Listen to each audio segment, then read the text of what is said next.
વાલા વૈષ્ણવો, જય શ્રી કૃષ્ણ. હું મા તુરી આપ સર્વે વૈષ્ણવોનું શિક્ષાપત્ર રસપાનના અલૌકિક સત્સંગમાં હાર્દિક સ્વાગત કરું છું. શિક્ષાપત્ર એટલે પુષ્ટિ માર્ગનો કલ્પવૃક્ષ. તેની છાયામાં બેસીને આપણે જે મનોરથ કરીએ એ બધા જ પૂર્ણ થાય. આપણા મનમાં ઉદ્ભવતા બધા જ પ્રશ્નોનો જવાબ આપણને શિક્ષાપત્રમાં મળી જાય. આજે આપણે શિક્ષાપત્ર ચોથું ભગવત સ્વરૂપ જ્ઞાન નું રસપાન કરવાના છીએ કે જેમાં પ્રભુનું વિરુદ્ધ ધર્માશ્રય સ્વરૂપ અને પ્રભુની શરણાગતિ, કર્તુમ અકર્તુમ અન્યથા કર્તુમનો ખૂબ જ સુંદર ભાવ અહીં દર્શાવવામાં આવ્યો છે. અમારી બીજી ચેનલ કૃષ્ણ આવેશનીમાં અત્યારે આપણે શિક્ષાપત્રનું રસપાન તેમાં કરી રહ્યા છીએ. અહીં આખું શિક્ષાપત્ર એક સાથે લીધેલું છે કારણ કે તેમાં વાર્તા સંગતિનું પણ અનુસંધાન લીધેલું છે અને સાથે સાથે ઘણી વખત આપણામાં વિપરીત ભાવના, અસમભાવના આવતી હોય છે કે જેના કારણે આપણા ભાવનો નાશ થતો હોય છે. તો તેનાથી કઈ રીતે બચી શકાય એ આપણે આજે પ્રભુના વિરુદ્ધ ધર્માશ્રય દ્વારા સમજીશું કે જેમાં શ્રી ગુસાઈજી રચિત પ્રેંક પર્યંક પલનાનું પણ ખૂબ જ સુંદર ભાવ દર્શાવ્યો છે. નરહરી જોશીની વાર્તાનું પણ અનુસંધાન લીધું છે. ખૂબ જ સુંદર રીતે રમેશભાઈ પરીખે સમજાવેલું છે. તે સંકલનમાંથી આપણે લઈ રહ્યા છીએ. અહીં આપણે સૌપ્રથમ ચોથા શિક્ષાપત્રનો સારાંશ જોઈશું અને ત્યારબાદ આખી શિક્ષાપત્ર સાથે લઈશું.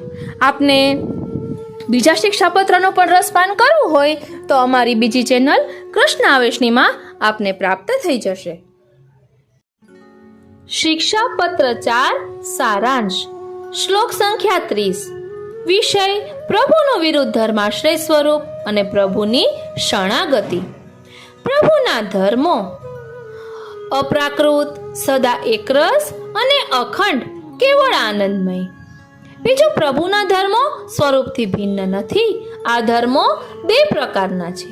પહેલું બહિરંગ ધર્મો અને બીજું અંતરંગ ધર્મો. બહિરંગ ધર્મોમાં 5 ધર્મોનો સમાવેશ થાય છે. પહેલું કર્તૃત્વ, બીજું સર્વરૂપત્વ, ત્રીજું સર્વધારત્વ, ચોથું ન્યાયત્વ, પાંચમું વિરુદ્ધ ધર્માશ્રયત્વ. અંતરંગ ધર્મોમાં 2 ધર્મોનો સમાવેશ થાય છે. પહેલું ઐશ્વર્ય અને બીજું માધુર્ય. મર્યાદા ભક્તોને ઐશ્વર્ય ધર્મનો અનુભવ થાય છે. પુષ્ટિ ભક્તોને માધુર્ય ધર્મનો અનુભવ થાય છે. પ્રભુનું વિરુદ્ધ ધર્માશ્રય સ્વરૂપ. પ્રભુમાં વિરુદ્ધ ધર્મો રહ્યા છે. જેમ કે બાળક છે છતાં રસિક શિરોમણી છે, પોતાને વશ છે છતાં પરવશ છે, નિર્ભય છે છતાં હંમેશા ભયભીત છે, સાપેક્ષ છે છતાં નિરપેક્ષ છે, ચતુર છે છતાં મહામુગ્ધ છે, આત્મારામ છે છતાં સૌનો સ્નેહ વધારનારા છે, પૂર્ણકામ છે છતાં કામાર્થ છે, દીન ન હોવા છતાં દીન છે, સ્વયં પ્રકાશિત છે છતાં અપ્રકાશિત છે, બહાર બિરાજમાન છે છતાં અંતઃસ્થિત છે, અસ્વતંત્ર છે છતાં સ્વતંત્ર છે, અસમર્થ છે છતાં સમર્થ છે. વ્રજમાં પ્રભુ સુકુમાર અવસ્થાના હોવા છતાં કિશોર લીલાના દર્શન કરાવે છે. બાળ લીલામાં કિશોર લીલાના દર્શન અને કિશોર લીલામાં બાળ લીલાના દર્શન થાય છે. સ્નેહ ભાવથી પ્રભુ કુમારિકાઓ પાસે છે. ઐશ્વર્ય ભાવથી તેઓ સઘળ વિશ્વમાં વ્યાપક છે. પ્રભુને વિરુદ્ધ ધર્માશ્રય જાણવાથી અસંભાવના અને વિપરીત ભાવનાનો નાશ થાય છે. આ બે ભાવના નષ્ટ ન થાય તો ભક્તિ બીજનો નાશ થાય છે. હવે પ્રભુની શરણાગતિ. વિરુદ્ધ ધર્માશ્રય પ્રભુના શરણનું જીવે સતત સ્મરણ કરવું. શરણ સિદ્ધ દ્વારા નિશ્ચિત બધા ફળ પ્રાપ્ત થાય છે. ભક્તિ માર્ગમાં શરણાગતિ સાધન અને ફળ છે. અવતાર દશામાં પ્રસિદ્ધ પ્રત્યક્ષ શરણ છે. અનવતાર દશામાં પરોક્ષ શરણ છે. શ્રી કૃષ્ણના પરોક્ષમાં શ્રી આચાર્ય ચરણ દ્વારા શરણની સિદ્ધિ થાય છે. શ્રી આચાર્ય ચરણના પરોક્ષમાં તેમના ગ્રંથ વચનામૃતો દ્વારા શરણની સિદ્ધિ થાય છે. ગ્રંથ વચનામૃતોના પરોક્ષમાં ભગવદ્ય દ્વારા શરણની સિદ્ધિ થાય છે. પ્રત્યક્ષ શરણ એટલે સેવાના અવસરમાં પ્રભુને ચરણ સ્પર્શ કરવાથી અને તુલસીજી સમર્પવાથી સિદ્ધ થતું શરણ તે સાક્ષાત સંયોગાત્મક સ્વરૂપનું છે. પરોક્ષ શરણ એટલે સેવાના અનવસરમાં ભગવતીઓ સાથે મળી વિપ્રયોગનો અનુભવ કરવો. તે શરણ ભાવને સિદ્ધ કરવા સંસારીઓ બહિર્મુખો અન્નદોષવાળા લોકોને દુસંગ છોડી ભગવદીયનો સંગ કરવો. શ્રી વલ્લભનો આશ્રય રાખવો. શરણાગત ભક્ત લૌકિક ક્લેશથી કંટાળતો નથી. તે દ્વારા પ્રભુએ મારો અંગીકાર કર્યો છે એવો ભાવ વિચારવો. ક્લેશ દુસંગથી થાય છે, લૌકિકના આવેશથી થાય છે, સત્સંગના અભાવથી થાય છે, માર્ગમાં સ્થિતિ ન હોવાના અભાવથી થાય છે. આવી પરિસ્થિતિમાં દૈન્ય ભાવ રાખવો અને અષ્ટાક્ષર મંત્રનું રટણ કરવું. ભગવત ચરણ અનુરાગી વાલા વૈષ્ણવોને મારા જય શ્રી કૃષ્ણ. હું કૃષ્ણ આવેશની આપ સર્વે વૈષ્ણવોનું શિક્ષાપત્ર રસપાનના અલૌકિક સત્સંગમાં હાર્દિક સ્વાગત કરું છું. થોડાક દિવસો પહેલા આપણે શિક્ષાપત્ર 3 સુધી રસપાન કર્યું હતું. હવે આપણે એ શૃંખલામાં ચોથું શિક્ષાપત્ર જોઈશું. શિક્ષાપત્ર 4 ભગવત સ્વરૂપ જ્ઞાન. પ્રભુના ધર્મો અપ્રાકૃત છે. તે એક સ્વરૂપમાં જ સ્થિત છે અને સ્વરૂપથી અભિન્ન છે એવું શ્રુતિમાં તેમજ શ્રીમદ ભાગવતમાં નિરૂપણ કરવામાં આવેલું છે. કર્તાપણું, સર્વરૂપપણું, સર્વાધારપણું એ તેના મુખ્ય ધર્મો છે. વળી વ્યાપકપણું તથા વિરુદ્ધ ધર્માશ્રયપણું વગેરે ધર્મો પણ શ્રુતિમાં નિરૂપિત કરવામાં આવેલા છે. ઐશ્વર્ય વગેરે અંતરંગ ધર્મો શ્રીમદ ભાગવતમાં આપેલા છે. તે પણ સ્વરૂપ ભેદને લઈને મર્યાદા અને પુષ્ટિ એવા 2 ભેદોથી જુદા પડે છે. આમ સર્વધર્મમાં પણ ભેદ પડે છે એવું આપશ્રીનું વચન છે. માટે અહીં તો વિશેષ કરીને અંતરંગ પુષ્ટિમાર્ગીય ધર્મ છે. પ્રભુએ વિરુદ્ધ ધર્માશ્રયત્વનો અંગીકાર પોતાના સુખ માટે જ કર્યો છે એવું વિચારવું. વ્રજમાં પ્રભુ કુમાર અવસ્થા રાખે છે. શ્રી યશોદોત્સંગ લાલિત પ્રભુ કુમાર જ છે. શ્રીમદ આચાર્યજીએ શ્રી સુબોધિનીજીમાં કૌમારમ ચહતુર વ્રજે એવા શ્રીમદ ભાગવત વાક્યની ટીકામાં એવું વર્ણન કર્યું છે કે કુમાર લીલા વ્રજમાં રાખીને બાલ સહજ કિશોર વયની લીલા કરી. આમ નિત્ય લીલા ઠેર ઠેર સંપાદન કરી. કુમારિકાના ભાવોને જાણનાર હરિવ્રજમાં જ કુમાર છે. ગૂઢ પ્રભાવવાળા 11 વર્ષના તે શ્રી બળદેવજી સહિત ત્યાં વ્રજમાં વસ્યા. આ વાક્ય મિશ્ર ભાવવાળું છે. સ્મૃતિમાં વ્યાપક રૂપ તથા ઐશ્વર્ય જ્ઞાન આદિ ધર્મ સહિત રૂપનું વર્ણન છે. દશમ સ્કંધમાં કૌમારમ ચહતુર વ્રજે વ્રજમાં કુમાર અવસ્થા રાખી એવું નિરૂપણ છે. ત્રીજા સ્કંધમાં એકાદશ સમાસ્તત્ર ગુઢાર્ચી સબલો વસત એવું વર્ણન છે. આમ વ્યાપક, કૌમાર અને પૌગંડ બાલ્યરૂપ કિશોર અવસ્થારૂપ પ્રતિપાદક વાક્ય છે. પરંતુ વસ્તુતઃ કેવળ કુમાર જ હરિ છે. કારણ કે વ્રજ ભક્ત ઋષિરૂપા કુમારિકા છે ને બીજી લીલા સામગ્રી પણ તેવી જ છે. પ્રભુનું આવું વર્ણન મિશ્ર રૂપે વર્ણન છે. તેથી તેવી સ્થિતિમાં રાસલીલા આદિ કર્યાનું નિરૂપણ છે. આ વિરુદ્ધ ધર્માશ્રયત્વ જણાવવા માટે છે. આ પુષ્ટિ માર્ગનું તત્વ છે. પંડિતો તેને તે પ્રકારે જ જાણે છે. ગીત ગોવિંદના પહેલા શ્લોકમાં પણ એવું જ કુમાર અવસ્થા સૂચક શ્રી નંદરાયજીનું વચન તથા શ્રી સ્વામિનીજી સાથે ક્રીડા કર્યાનું વર્ણન છે. તેનું નિરૂપણ કરવામાં આવ્યું છે. જો પ્રભુનું વિરુદ્ધ ધર્માશ્રયત્વ સ્વીકારવામાં ન આવે તો આ શી રીતે બની શકે? માટે પુષ્ટિમાર્ગીય પ્રભુ વિરુદ્ધ ધર્માશ્રયી છે. જેઓ ચતુર પુરુષો છે તેઓ જ રસમાર્ગના આ ધર્મને સમજે છે. શ્રી ઠાકોરજી બાળક છે છતાં રસિકોના શિરોમણી છે. પોતે સ્વતંત્ર છે છતાં સદા ભક્તને વશ છે. પોતે સર્વથા ભય રહિત છે છતાં ભયયુક્ત હોય, નિરપેક્ષ હોવા છતાં ઈચ્છાયુક્ત હોય, ચતુર હોવા છતાં મહામુગ્ધ હોય, સર્વજ્ઞ હોવા છતાં જાણે અજ્ઞ હોય એવા જણાય છે. આત્મામાં રમણ કરનાર હોવા છતાં ગોપીજનોની રતિ સદા વધારે છે. પૂર્ણ કામ હોવા છતાં કામાર્ત બને છે. દિન ન હોવા છતાંય તે દિનની માફક બોલે છે. પોતાના તેજથી પ્રકાશિત હોવા છતાં ભક્તો સમક્ષ પ્રકાશ વગરના નિસ્તેજ હોય તેવા જણાય છે. બહાર બિરાજતા હોવા છતાં ભક્તોના અંતઃકરણમાં બિરાજે છે. સ્વતંત્ર છતાં પરતંત્ર છે. સર્વ સામર્થ્યયુક્ત હોવા છતાં અસમર્થ છે. કૃપાળુ પુષ્ટિમાર્ગીય કૃષ્ણ એવા પોતાના વિરુદ્ધ ગુણોના સ્થાનરૂપ છે. હંમેશા તેવા કૃષ્ણની ભાવના હૃદયમાં કરવી. જીવ સાધન રહિત હોય કે સાધન કરનાર હોય, અસાધુ હોય કે સાધુ હોય, તે ગમે તેવો હોવા છતાં જો ભગવાનને શરણે જાય ને તો નિશ્ચિતપણે સર્વ પ્રકારે ફળની પ્રાપ્તિ કરે છે. ભક્તિ માર્ગમાં શરણ જ સાધન છે અને શરણ જ ફળ છે. માટે સર્વ ધર્મનો પરિત્યાગ કરવામાં આવે તો સ્વતંત્ર ફળરૂપ એવા શરણની પ્રાપ્તિ થાય. જ્યારે ભગવાનની અનવતાર દશા હોય ત્યારે મહાપુરુષના સંબંધથી તેવું શરણ સિદ્ધ થાય છે. જો તાદ્રશી જનની કૃપા થાય તો તેની દ્વારા તે સિદ્ધ થાય. કદાચ એવા મહાપુરુષોનો પણ સાક્ષાત સંબંધ ન થાય તો તેમની પરોક્ષમાં તેમના કહેલા વચનામૃતથી પણ તેમને પ્રકટ કરેલા માર્ગમાં જો મુખ્ય સ્થિતિ થાય તો તેનાથી પણ સર્વદા શરણ સિદ્ધ થાય.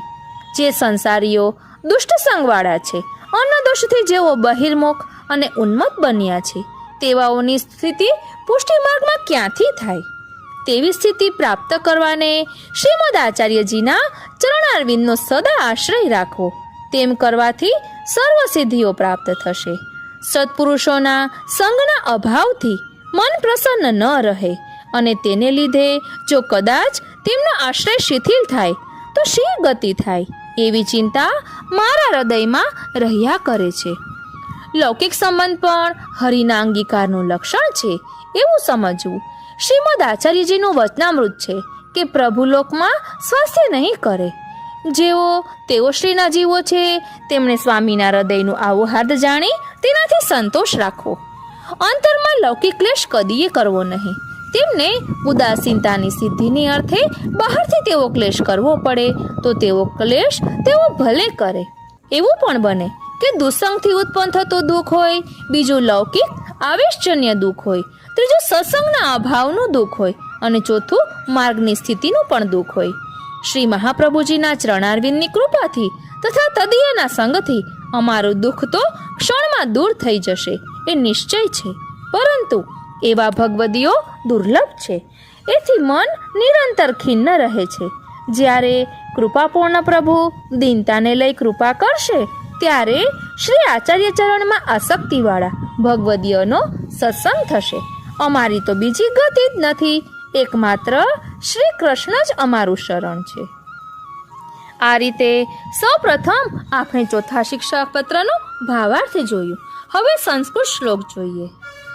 કાલિંદી બેટીજીના વચનામૃતમાં પણ મેં સાંભળ્યું હતું કે મૂળ શ્લોકનો તો આધાર પહેલા જ લેવાનો.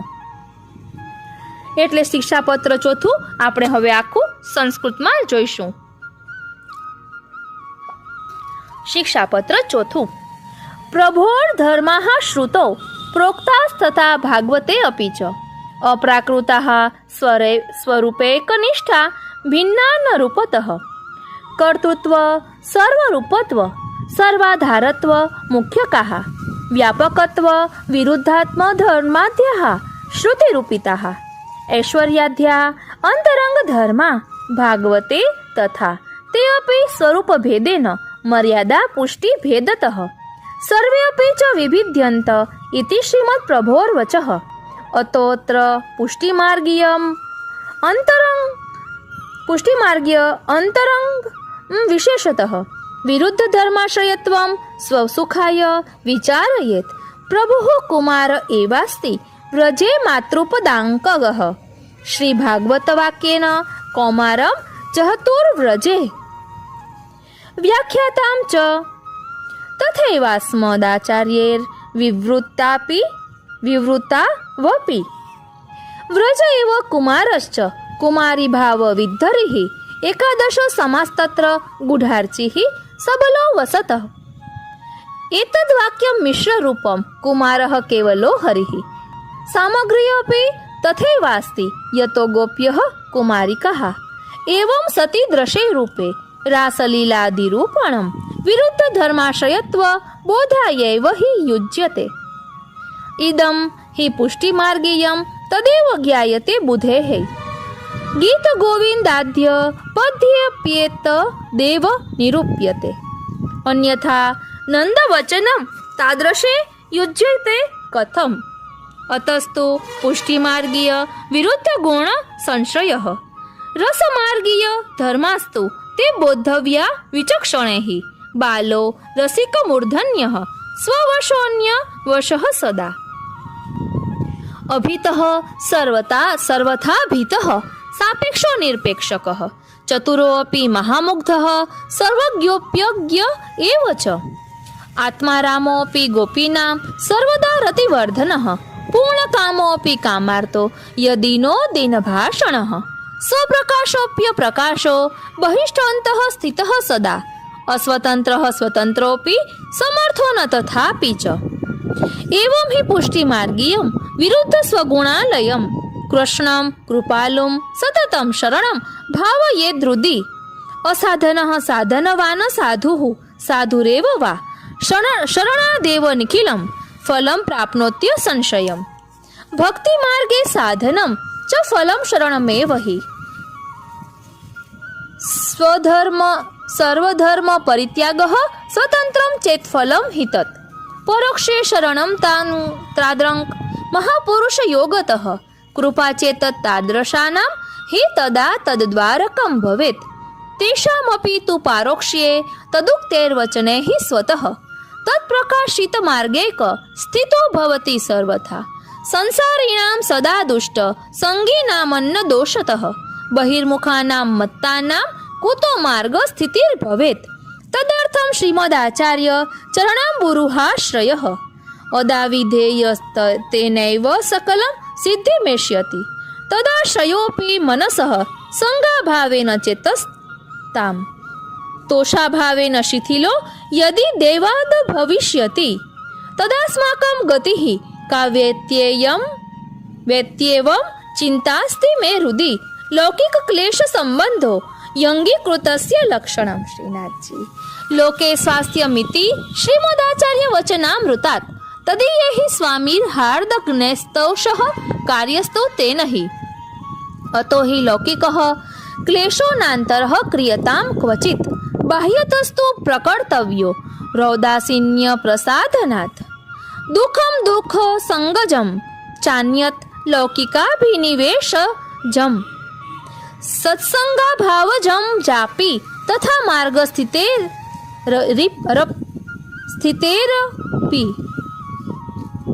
સ્થિતેરપી તત્તુ મત પ્રભુપાદામ જ કૃપયા સર્વથા મમ તદીયાનામ ચ સંગેન ક્ષણાદ દૂરી ભવિષ્યતિ તે દુર્લભા ઇતિ મનઃ ખિન્નં ભવતિ નિત્યદા યદા પ્રભુઃ કૃપાપૂર્ણઃ કૃપયિષ્યતિ દૈન્યતઃ તદાચાર્ય પદાસક્તામ સ્થાનુપસ્થાપયિષ્યતિ અસ્માકં તુ ગતિર્નાન્યા શ્રી કૃષ્ણ શરણમ મમ.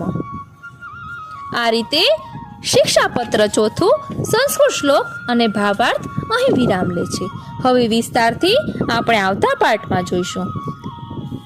આજનો આ સત્સંગ શ્રીનાથજી, શ્રી યમુનાજી, શ્રી મહાપ્રભુજી અને શ્રી હરિરાય મહાપ્રભુજીના ચરણારવિંદમાં સમર્પિત કરું છું. જય શ્રી કૃષ્ણ. શ્રી વલ્લભના લાડીલા વૈષ્ણવોને મારા જય શ્રી કૃષ્ણ. હું કૃષ્ણ આવેશની આપ સર્વે વૈષ્ણવોનું શિક્ષાપત્ર રસપાનના અલૌકિક સત્સંગમાં હાર્દિક સ્વાગત કરું છું. અહીં શ્રી રમેશભાઈ પરીખે શિક્ષાપત્ર એટલી સુંદર રીતે અને સરળ ભાષામાં સમજાવેલું છે કે આપણને એમ થાય કે બસ આખો દિવસ આ સત્સંગનું મનન ચિંતન કર્યા જ કરીએ. તો ચાલો શિક્ષાપત્ર 4 કે જેમાં પ્રભુનો વિરુદ્ધ ધર્માશ્રય સ્વરૂપ અને પ્રભુની શરણાગતિ વર્ણવી છે, તેમજ પ્રભુનું કર્તુમ અકર્તુમ અન્યથા કર્તુમ સ્વરૂપનો ખૂબ જ સુંદર ભાવ દર્શાવ્યો છે. તો ચાલો તેનું રસપાન કરીએ. શિક્ષાપત્ર ચોથું. પ્રાચીન ભગવદીઓ આજ્ઞા કરે છે તે પ્રમાણે શિક્ષાપત્ર સાહિત્ય પુષ્ટિમાર્ગીય વૈષ્ણવોનું કલ્પવૃક્ષ છે. જેમ કલ્પવૃક્ષ નીચે બેસનાર પોતાના મનવાંછિત સર્વ મનોરથોને વગર પ્રયત્ને તત્કાળ પામે છે, એમ શિક્ષાપત્ર દ્વારા વૈષ્ણવી જીવન માટેની આપણી સર્વ ગૂંચો, આપણી સર્વ મૂંઝવણોનું આપણને તત્કાળ નિરાકરણ સાંપણે છે. તૃતીય શિક્ષાપત્ર દ્વારા શું કરવું અને શું ન કરવું એ મહત્વની વાત વિચારી. જે વૈષ્ણવોને શ્રી મહાપ્રભુજી દ્વારા બ્રહ્મસંબંધ થયું છે, જે વૈષ્ણવ શ્રી ઠાકોરજીના સેવા અને સ્મરણ કરવા મનથી, વાણીથી અને ક્રિયાથી તત્પર થયા છે, એ વૈષ્ણવોનું મન સદાકાળ ભગવત સ્મરણમાં લાગ્યું રહે એ માટે તેણે પોતાની આજુબાજુ ભયંકર રીતે વ્યાપેલા દુસંગનો ત્યાગ કરીને ભગવદીઓ સાથે સત્સંગ કરવો જોઈએ. હવે ચતુર્થ શિક્ષાપત્રમાં શ્રી હરિરાય ચરણ પ્રભુના દિવ્ય ધર્મોનું નિરૂપણ કરીને દ્વિતીય શિક્ષાપત્રમાં જે ભગવત સ્વરૂપનું આપણને જ્ઞાન કરાવ્યું હતું એ પ્રભુનું શરણ સ્વીકારવા માટે આપણને શરણાગતિનો ઉપદેશ આપે છે. આમ ચતુર્થ શિક્ષાપત્રનો વિષય પ્રભુના વિરુદ્ધ ધર્માશ્રયોના જ્ઞાન દ્વારા શરણાગતિનો છે. શ્રી હરિરાય ચરણ વેદની શ્રુતિઓ અને ભાગવત દ્વારા આપણને ભગવત સ્વરૂપ સમજાવીને આજ્ઞા કરે છે કે જે વૈષ્ણવોને ભગવત સેવા અને ભગવત સ્મરણ કરવા છે એણે ભગવદીઓના સત્સંગ દ્વારા પ્રભુના ધર્મોને સમજવાનો પ્રયત્ન કરવો જોઈએ. સંસારમાં લગ્ન કરવા ઈચ્છતી કન્યા જેની સાથે લગ્ન કરવા માગે છે એના ગુણને, રૂપને અને સ્વભાવને સૌથી પહેલા જાણવાનો, માણવાનો પ્રયત્ન કરે છે. પ્રાચીન સમયમાં ભલે કન્યા વરયતે રૂપમ કહેવાયું, પણ આજના સમયમાં એ કન્યા કેવળ રૂપને જ વરતી નથી. થનાર પતિના ગુણોને અને એની શક્તિઓને જાણીને પછી જ પરણવાની સંમતિ આપે છે. એ કન્યા પતિના મહાત્મ્યને જાણીને એને સ્નેહ કરે છે.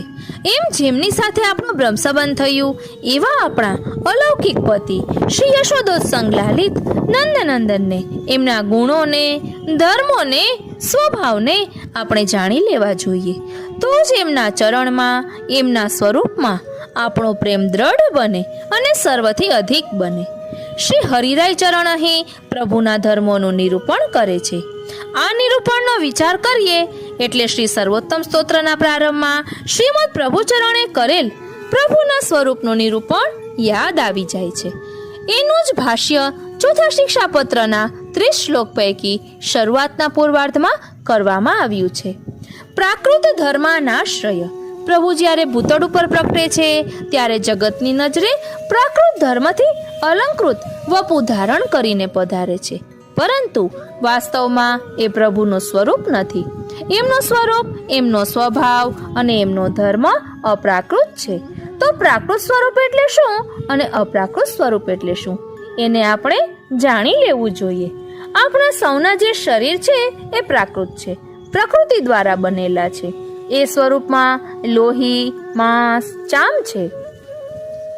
એ શરીરની અંદર માયાએ રચેલા કેટલાક ગુણો, દુર્ગુણો છે. એમાં ક્રોધ, કામ, ક્રોધ, લોભ, મોહ, મદ અને મત્સર આદિ છે. આ શરીરની બીજી એ મર્યાદા છે, એ સમય સાથે ઘસાતું જાય છે, રોગગ્રસ્ત બને છે અને એક દિવસ એનો નાશ પણ થાય છે. આવું પ્રાકૃત શરીર, આપણા જેવો દેહ પ્રભુનો ના હોય. શ્રુતિઓમાં પ્રભુના સ્વરૂપનું નિરૂપણ છે. આનંદ કરબાદ મુખ ઉદર આદિ. પ્રભુનું સમગ્ર શ્રીઅંગ કેવળ આનંદમય છે. સ્વરૂપને સમજાવવા માટે સાકરની પૂતળીનું ઉદાહરણ આપવામાં આવ્યું છે. સાકરની જો કોઈ પૂતળી બનાવીએ તો એના સર્વ અંગોમાં સાકર રહેલી છે. સર્વ અંગમાંથી સાકરનો સ્વાદ આવે છે. એમ પ્રભુના સર્વ અંગ, દ્વાદશ અંગ આનંદમય છે. કેવળ અલૌકિક આનંદ સિવાય તે બીજું કશું જ નથી. એ આનંદ એવો છે જે કદી ઘટતો નથી. સદાય પૂર્ણાનંદ રસઘન સ્વરૂપ હોવાને કારણે શ્રી હરિરાય ચરણ પ્રભુના એ સ્વરૂપને અપ્રાકૃત કહે છે. પ્રભુનું સ્વરૂપ અપ્રાકૃત હોવાને કારણે પ્રભુના ધર્મ, પ્રભુની અંદર જે સામર્થ્ય રહેલું છે એ પણ મનુષ્યોના જેવું નથી, પણ અપ્રાકૃત છે. મનુષ્યનું સામર્થ્ય તો ક્યારેક વધે છે, ક્યારેક ઘટે છે, ક્યારેક ઉપયોગમાં આવે છે, ક્યારેક ઉપયોગમાં નથી આવતું. પ્રભુનું સામર્થ્ય સદાય ભક્તોના ઉપયોગ માટે છે. પ્રભુના ધર્મો પ્રભુના સ્વરૂપથી જુદા નથી. પ્રભુના સ્વરૂપમાં અને ધર્મોમાં કોઈ ભેદભાવ નથી. એવા કેવળ આનંદમય, અખંડ, જે ક્યારેક નાશ ન પામે, જેમાં ક્યારેય કોઈ વિકૃતિ ન આવે, એવા પ્રભુના અપ્રાકૃત ધર્મોનું શ્રી હરિરાય ચરણ આ ચતુર્થ શિક્ષાપત્રમાં નિરૂપણ કરે છે. શ્રી હરિરાય ચરણ આપણને સમજાવે છે પ્રભુના ધર્મોને સમજવા માટે તેમને બે વિભાગમાં વહેંચી શકીએ. એક બહારથી દેખાતા ધર્મો, બહિરંગ ધર્મો, અને બીજા કેવળ ભક્તોને જ દર્શનીય બનતા, આસ્વાદનીય બનતા અંતરંગ ધર્મો. શ્રી હરિરાય ચરણ આજ્ઞા કરે છે કે બહિરંગ ધર્મોમાં 5 ધર્મોનું પ્રભુના 5 પ્રકારના સામર્થ્યનું સંમિલન છે. પ્રભુનો પહેલો બહિરંગ ધર્મ છે કર્તૃત્વ, એટલે કર્તાપણું. આ આખા જગતના કર્તા, રચયિતા પ્રભુ પોતે છે. પ્રભુએ સ્વેચ્છાએ નિજાનંદ માટે આ જગતની રચના કરી છે. પરિણામે જગત એ પ્રભુનું આધિભૌતિક સ્વરૂપ છે. જગતના સર્વ જળચેતન સ્વરૂપમાં ભગવત સ્વરૂપનો અંશ છે. પ્રભુની કર્તૃત્વ શક્તિનો વિચાર કરીએ ત્યારે આપણને ભારે આશ્ચર્ય થાય છે. તમે જગતનો કોઈ એક પદાર્થ લો, બીજા પદાર્થોને શોધવા જવાને બદલે આપણા મનુષ્યોની જ વાત કરીએ. જગતમાં કરોડો મનુષ્યો આજે જીવે છે અને અબજો મનુષ્યો આજ સુધીમાં થઈ ગયા. દુનિયામાં દીવો લઈને શોધવા નીકળીશું તોય બરાબર એક સરખા મનુષ્યો આપણને જોવા મળશે નહીં. બે સગાયા ભાઈઓ, અરે બે જોડિયા ભાઈઓ પણ એક સરખા દેખાતા હોતા નથી. એક સરખા દેખાતા હોવા છતાં એમને ઓળખવા માટેની કોઈક નિશાની તો પ્રભુએ મૂકી જ હશે. આમ તો મનુષ્ય કહીએ એટલે આંખ, કાન, મોં, પગ, નાક બધાને કે આ તો હું જેને બધાને એક સરખા, અને છતાંય બે મનુષ્યો એક સરખા નહીં જોઈએ અને તરત જ કહીએ કે આ તો હું જેને મળવા માંગુ છું ને એ નથી. એને બનાવનાર કેટલો અદ્ભુત કલાકાર હશે તેનો વિચાર કરો. સવારે ઉઠીને બગીચામાં જુદા જુદા પુષ્પોને જુઓ. અરે જુદા જુદા શા માટે? એક જ ગુલાબના છોડ ઉપર ગુલાબના ફૂલ ખીલ્યા હોય એને જ જુઓ. આપણે કહીશું એક ફૂલનો જેવો રંગ છે, જેવું રૂપ છે, જેવો આકાર છે, એના કરતાં બીજા ફૂલોમાં કંઈક વિલક્ષણતા છે. આમ જગતમાં બધુંય એક આકારનું હોવા છતાંય એના આકારમાં, રૂપમાં, ગુણમાં, સ્વભાવમાં, સુગંધમાં ભિન્નતા છે. આવા અદ્ભુત પરમ કલાકાર પ્રભુની કર્તૃત્વ શક્તિ એ એમનો મુખ્ય ગુણ છે. પ્રભુને ભલે ન જોયા હોય છતાંય એ કલાકારની શક્તિઓનો પરિચય થાય એવા ગુણના દર્શન આ જગતના પદાર્થોમાં થાય છે. પ્રભુનો બીજો ગુણ છે સ્વરૂપત્વ. પ્રભુ પોતે જ સર્વ જળ ચેતન પદાર્થોનું રૂપ લઈને જગતમાં વિલસી રહ્યા છે. જગતમાં જે કંઈ પદાર્થો છે એ સર્વ ભગવત સ્વરૂપ છે અને એને કારણે શ્રી મહાપ્રભુજીએ પ્રભુના એ સ્વરૂપત્વનું વર્ણન કરતા આજ્ઞા કરી, રૂપ નામ વિભેદેન જગત ક્રીડતી યોયતઃ. રૂપ અને નામના ભેદથી આ જગતમાં ક્રિયા કરનાર પ્રભુ જ છે. નરસિંહ મહેતાએ પ્રભુના સર્વવ્યાપક રૂપને ગાતા કહ્યું કે જેમ સોનામાંથી ઘરેણાના જુદા જુદા ઘાટ ઘડાય પણ આખરે તો એ સોનું છે. ઘાટ ઘડ્યા પછી નામરૂપ જુજવા અંતે તો હેમનું હેમ હોય. એમ જગતના સર્વ પદાર્થો વિલક્ષણ અને વિશિષ્ટ હોવા છતાં આખરે ભગવદ અંશ છે. પ્રભુનો ત્રીજો બહિરંગ ધર્મ સર્વાધારત્વ છે. જગતમાં સૌનું પાલન પોષણ કરનાર, સૌના આધાર પ્રભુ પોતે છે. આપણા એક નાનકડા કુટુંબના વડીલ તરીકે આપણે ક્યારેક અકળાઈ જઈએ છીએ કારણ કે સૌના મન આપણે પ્રસન્ન રાખી શકતા નથી. શ્રીનાથજી, આપણને મૂંઝવણ થાય છે કે આ સૌનું પાલન, સૌનું મનોરંજન કેવી રીતે કરવું. ત્યારે જગતની આ જીવ સૃષ્ટિનો વિચાર કરો. અબજો મનુષ્યો સાથે નરી આંખે દેખાય એવા અનેક પશુ પક્ષી જીવજંતુઓની સાથે આંખો દ્વારા ન જોઈ શકાય પણ બહુ શક્તિશાળી માઇક્રોસ્કોપથી જેને જોઈ શકાય એવા સૂક્ષ્મ અતિ સૂક્ષ્મ જંતુઓ સાથે જીવ સૃષ્ટિની ગણતરી કરવા જઈએ તો કદાચ થઈ શકે નહીં. એ સર્વ જીવ સૃષ્ટિનું પ્રભુ પોતે પાલન કરે છે, એનું રક્ષણ કરે છે, એની જરૂરિયાતોને સંતોષે છે. આ કાર્ય સહજ નથી. પ્રભુનો એ ત્રીજો ધર્મ છે, સર્વાધારત્વ. પ્રભુનો ચોથો ધર્મ બતાવ્યો, ન્યાયત્વ. આટલા મોટા જગતમાં બધા જીવોનું પાલન કરવું અને સાથે સાથે એમના પર અંકુશ રાખવો. ઘરના વડીલો સૌનું પાલન કરે તો કરે, પણ એ પાલન ન્યાયી હોય, સૌને એની યોગ્યતા પ્રમાણેનું ફળ મળે. ઉદ્ધતને દંડ પણ મળે, ભૂલ કરનારને એની સજા આપવામાં આવે, સારું કમાનારની કદર થાય, એ પ્રકારનો તટસ્થ ન્યાય કરવો. અને તે 2-5-10 મનુષ્યોનો નહીં, જગતના અગણિત જીવોના સારા ખોટા કાર્યોને મૂલવીને ન્યાય આપવો. એ કામ કેટલું બધું વિકટ હોય, એ કાર્ય, એ ધર્મ પ્રભુ સહજ રીતે બચાવે છે. પ્રભુનો 5મો ધર્મ છે વિરુદ્ધ ધર્માશ્રય. અણુ કરતાંય અણુ બનીને જીવ માત્રના હૃદયમાં અંતર્યામી સ્વરૂપે રહેતા પ્રભુ વિરાટમાં વિરાટ સ્વરૂપ ધારણ કરી શકે છે. પ્રભુના માટે બધું સહજ શક્ય છે. આમ પ્રભુના આ 5 ધર્મો, કર્તૃત્વ, સર્વરૂપત્વ, ન્યાયત્વ અને વિરુદ્ધ ધર્માશ્રય, એ બહિરંગ ધર્મો છે, જેનો જગતમાં રહેતો પ્રત્યેક જીવ, ભલે પછી તે પ્રભુના શરણનો દાસ બન્યો હોય કે ન બન્યો હોય, પણ અનુભવ કરી શકે છે. હવે શ્રી હરિરાય ચરણ આવા સર્વભાવેન સામર્થ્યયુક્ત, કર્તુમ અકર્તુમ અન્યથા કર્તુમ, સર્વતંત્ર એવા પ્રભુના કેવળ ભક્તો દ્વારા અનુભવી શકાતા અંતરંગ ધર્મોનું નિરૂપણ કરે છે. શ્રી હરિરાય ચરણ આજ્ઞા કરે છે કે જેમ પ્રભુના બહિરંગ ધર્મ 5 છે, એમ અંતરંગ ધર્મ 2 છે. પહેલો અંતરંગ ધર્મ છે ઐશ્વર્ય. પ્રભુ પોતાના ઐશ્વર્ય દ્વારા, પોતાના સામર્થ્ય દ્વારા પોતાના કેટલાક ભક્તોને પોતાના ચરણમાં ખેંચે છે. પ્રભુના વિવિધ ચમત્કારો અનુભવીને, એ ચમત્કારો દ્વારા પ્રભુના સામર્થ્યના દર્શન કરીને કેટલાક જીવો પ્રભુના શરણે આવે છે. પ્રભુના ઐશ્વર્ય ધર્મ પ્રભુના પોતાના મર્યાદા ભક્તોને શરણમાં લેવા માટે પ્રગટ કરેલો ધર્મ છે. જે મર્યાદા ભક્તો છે, એ ભક્તો પ્રભુના આવા ચમત્કારોથી, એમના સામર્થ્યથી અંજાઈને શરણે આવે છે. શ્રી મહાપ્રભુજીના ચરિત્રમાં આપણને જોવા મળે છે કે આવા અનેક ભક્તો હતા, જેમને શરણે લેવા શ્રી મહાપ્રભુજીએ પોતાના વિશિષ્ટ સામર્થ્યનું, અલૌકિક ચમત્કારોનું દર્શન કરાવ્યું છે અને એ દ્વારા એ જીવોને શરણે લીધા છે. પ્રભુના એ સામર્થ્યને જાણીને આપણે કહીએ છીએ કે અહીં પ્રભુ ગરુડગામી છે. એક નાનકડા સાપનું આગમન થતાં આપણે ગભરાઈ જતા હોઈએ, ત્યાં એ આદિનારાયણ સ્વરૂપે સહસ્ર ફેણયુક્ત શેષનાગ ઉપર પોઢેલા છે. એમના નાભી કમળમાંથી બ્રહ્માજી પ્રગટ થયેલા છે. લક્ષ્મીજી જેવા એમના પત્ની છે. ગરુડજી જેવું એમનું વાહન છે.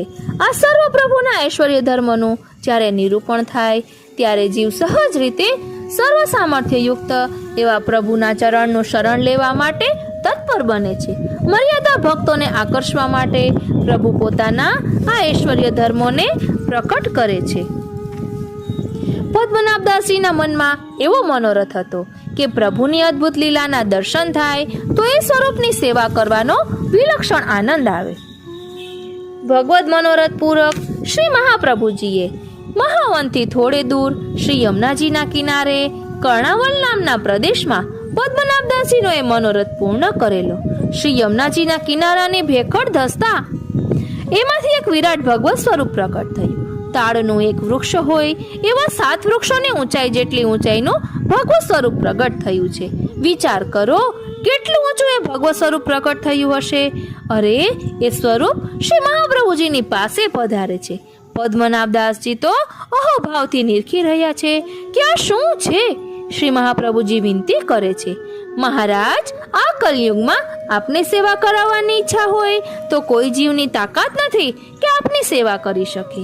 આપ મારી ગોદમાં બિરાજી જાઓ તો આપની સેવા થશે. 150-200 ફૂટ ઊંચું એ સ્વરૂપ 28 આંગળીની ઊંચાઈનું બનીને શ્રી મહાપ્રભુજીની ગોદમાં બિરાજી ગયું. એના દર્શન પણ શ્રી પદ્મનાભદાસજીને થયા. આ ઐશ્વર્યના દર્શન થતા શ્રી પદ્મનાભદાસજીએ વિનંતી કરી કે મને આ સ્વરૂપ હવે આપ પધરાવી આપો. એ સ્વરૂપ એટલે આપણા પ્રથમ નિધિ શ્રી મથુરેશજી. આમ ઐશ્વર્ય ધર્મના પ્રાકટ્યથી પ્રભુ પોતાના મર્યાદા ભક્તોનું વરણ કરે છે, આકર્ષણ કરે છે. પરંતુ સારસ્વત કલ્પમાં વ્રજમાં પ્રગટેલા શ્રી નંદનંદને માધુર્ય ભાવ દ્વારા પોતાનો એ અંતરંગ ધર્મ પ્રગટ કરી પુષ્ટિ ભક્તોને પોતાના ચરણમાં ખેંચ્યા. માધુર્ય એટલે મધુરતા, સ્નેહ. કિશોર લીલામાં માધુર્ય ભાવ છે, બાળ લીલામાં વાત્સલ્ય ભાવ છે. આ બંને ભાવ દ્વારા પોતાનો માધુર્ય ધર્મ પ્રભુએ પ્રકટ કર્યો અને વ્રજ ભક્તો, યશોદાજી આદિ શુદ્ધ પુષ્ટિ ભક્તોને પોતાની નજીકમાં રાખીને સ્વરૂપાનંદનું દાન કરાવ્યું. શ્રી હરિરાય ચરણ આજ્ઞા કરે છે, આમ 5 બહિરંગ અને 2 અંતરંગ એમ કુલ 7 ધર્મો દ્વારા પ્રભુના દિવ્ય ધર્મોને જાણીને આપણે હૃદયમાં ધારણ કરવા જોઈએ. અહીં આપણે શ્રી હરિરાય ચરણને દીન ભાવે એક પ્રશ્ન કરીશું. કૃપાનાથ, પ્રભુને પોતાના વિરુદ્ધ ધર્મ પ્રકટ કરવાની ઈચ્છા કેમ થઈ? પ્રભુના વિરુદ્ધ ધર્માશ્રયત્વની આવશ્યકતા શી હતી? વિરુદ્ધ ધર્માશ્રય પ્રભુનો અલૌકિક ધર્મ છે. એને જાણવાનું જીવો માટે ખૂબ જ આવશ્યક છે, કારણ કે જીવ સ્વભાવથી સંકુચિત મનનો છે. આપણે જેટલું જોયું હોય, જેટલું જાણતા હોઈએ, એના આધારે દુનિયાની સર્વ બાબતોને વિચારીએ અને મૂલવીએ. મનની સ્થિતિ કૂવામાંના દેડકા જેવી હોય છે. કૂવાનું દેડકું કૂવાની દુનિયા સિવાય બીજું કાંઈ જાણતું નથી. પ્રભુનો ભક્તો પણ ક્યારેક ભગવત સ્વરૂપ વિશે શંકા કરતા થાય છે. પ્રભુના ભક્તો પણ ક્યારેક ભગવત સ્વરૂપ વિશે શંકા કરતા થાય છે. આપણને પ્રભુની દામોદર લીલાનું સ્મરણ થાય એટલે પ્રશ્ન ઊભો થાય કે એવું કેવી રીતે બને કે ગમે તેટલા દોરડા જોડીએ તો એ 2 જ આંગળ ટૂંકા પડે? આવું તે કાંઈ થતું હશે? એવી તે તો કેટલી મોટી કેળ હશે કે 2 આંગળ જ ઘટ પડે, 3 આંગળ નહીં કે 1 આંગળ નહીં? આવો વિચાર જીવને આવે, કારણ કે એ લીલાના સાક્ષાત દર્શન આપણને થયા નથી. આવો વિચાર કરવો એને શ્રી હરિરાય ચરણ અસંભાવનાનો દોષ કહે છે. સંભાવના એટલે બનવું, સંભવિત હોવું. જે વસ્તુ આપણને સંભવિત ન લાગે, જે અશક્ય લાગે, જેમાં આપણને શંકા પડે, એનું નામ અસંભાવના. આવી અસંભાવના શ્રી મહાપ્રભુજીના કૃપાપાત્ર ભગવદીઓને પણ થઈ છે. ખેરાળુના સાચોરા બ્રાહ્મણ શ્રી નરહરિ જોશી અને શ્રી જગન્નાથ જોશી શ્રી મહાપ્રભુજીના કૃપાપાત્ર વૈષ્ણવ અને છતાંય ચુસ્ત બ્રાહ્મણ છે. વૈદિક ધર્મનું પાલન કરનારા, રાજભોગ આરોગાવતા એક દિવસે એમને મૂંઝવણ થઈ કે ઠાકોરજી કેમ આવું કરે? આપણે તો ઘરમાં આવીએ અને ભોજન કરવાનું હોય ત્યારે બધા વસ્ત્રો ઉતારી અબોટીઓ પહેરીને ભોજન કરવા બેસીએ છીએ, જ્યારે અહીં તો પ્રભુ શ્રૃંગાર ધરી ગૌચારણ વગેરેમાં ભ્રમણ કરી પાછા પધારી એના એ વસ્ત્રોથી ચરણારવિંદ કે શ્રીહસ્ત ધોયા વિના અને પાછા પોતાના ગાદી તકે બિરાજીને જ ભોજન કરે. આ કંઈ ઠીક કહેવાય? આનું નામ અસંભાવના. આવી અસંભાવના કરી એટલે પ્રભુએ રાજભોગના થાળને લાત મારી અને રાજભોગની સામગ્રી વેરાઈ ગઈ. શ્રી હરિરાય ચરણ આજ્ઞા કરે છે કે પ્રભુના વિરુદ્ધ ધર્મોનું જો અજ્ઞાન હોય તો આવી શંકા પ્રભુના સ્વરૂપમાં અને એમની લીલાઓમાં થાય નહીં. આવી એક બીજી ખોટી વિચારસરણી પ્રભુ અંગે ક્યારેક આપણા હૃદયમાં જાગે છે. શ્રી હરિરાય ચરણ એને વિપરીત ભાવનાનું નામ આપે છે. પ્રભુને માટે જે વિચારવું યોગ્ય ન હોય એનું નામ વિપરીત ભાવના. આપણને એવો વિચાર આવે કે અહીં જેને ત્યાં 9 લાખ ગાયો છે, આટલું દૂધ દહીં માખણ છે, રાજાનો દીકરો છે, સંસ્કારનું સિંચન કરવામાં નંદબાવાએ અને યશોદામાએ કોઈ ઉણપ રાખી નથી. તે એક સામાન્ય મામૂલી રખડતા બાળકની જેમ ઘેર ઘેર માખણની ચોરી કરવા જાય. શું કરવા જતો હશે? એને શી જરૂર પડતી હશે માખણ ચોરવાની? અરે, જે આખા જગતને નચાવે એ પેલી ગોપિકાને ઘેર જઈ ગરીબનું મુખ કરી હાથમાં નાનું પવાલું લઈને એમ કહે, અલી ગોપી, તારી મીઠી છાશ મને ન પાય. અને ગોપી કહે કે લાલા, મોરની જેમ નાચે તો તને છાશ આપું. ત્યારે દીનતા ધારણ કરીને એ નાચવા લાગી જાય.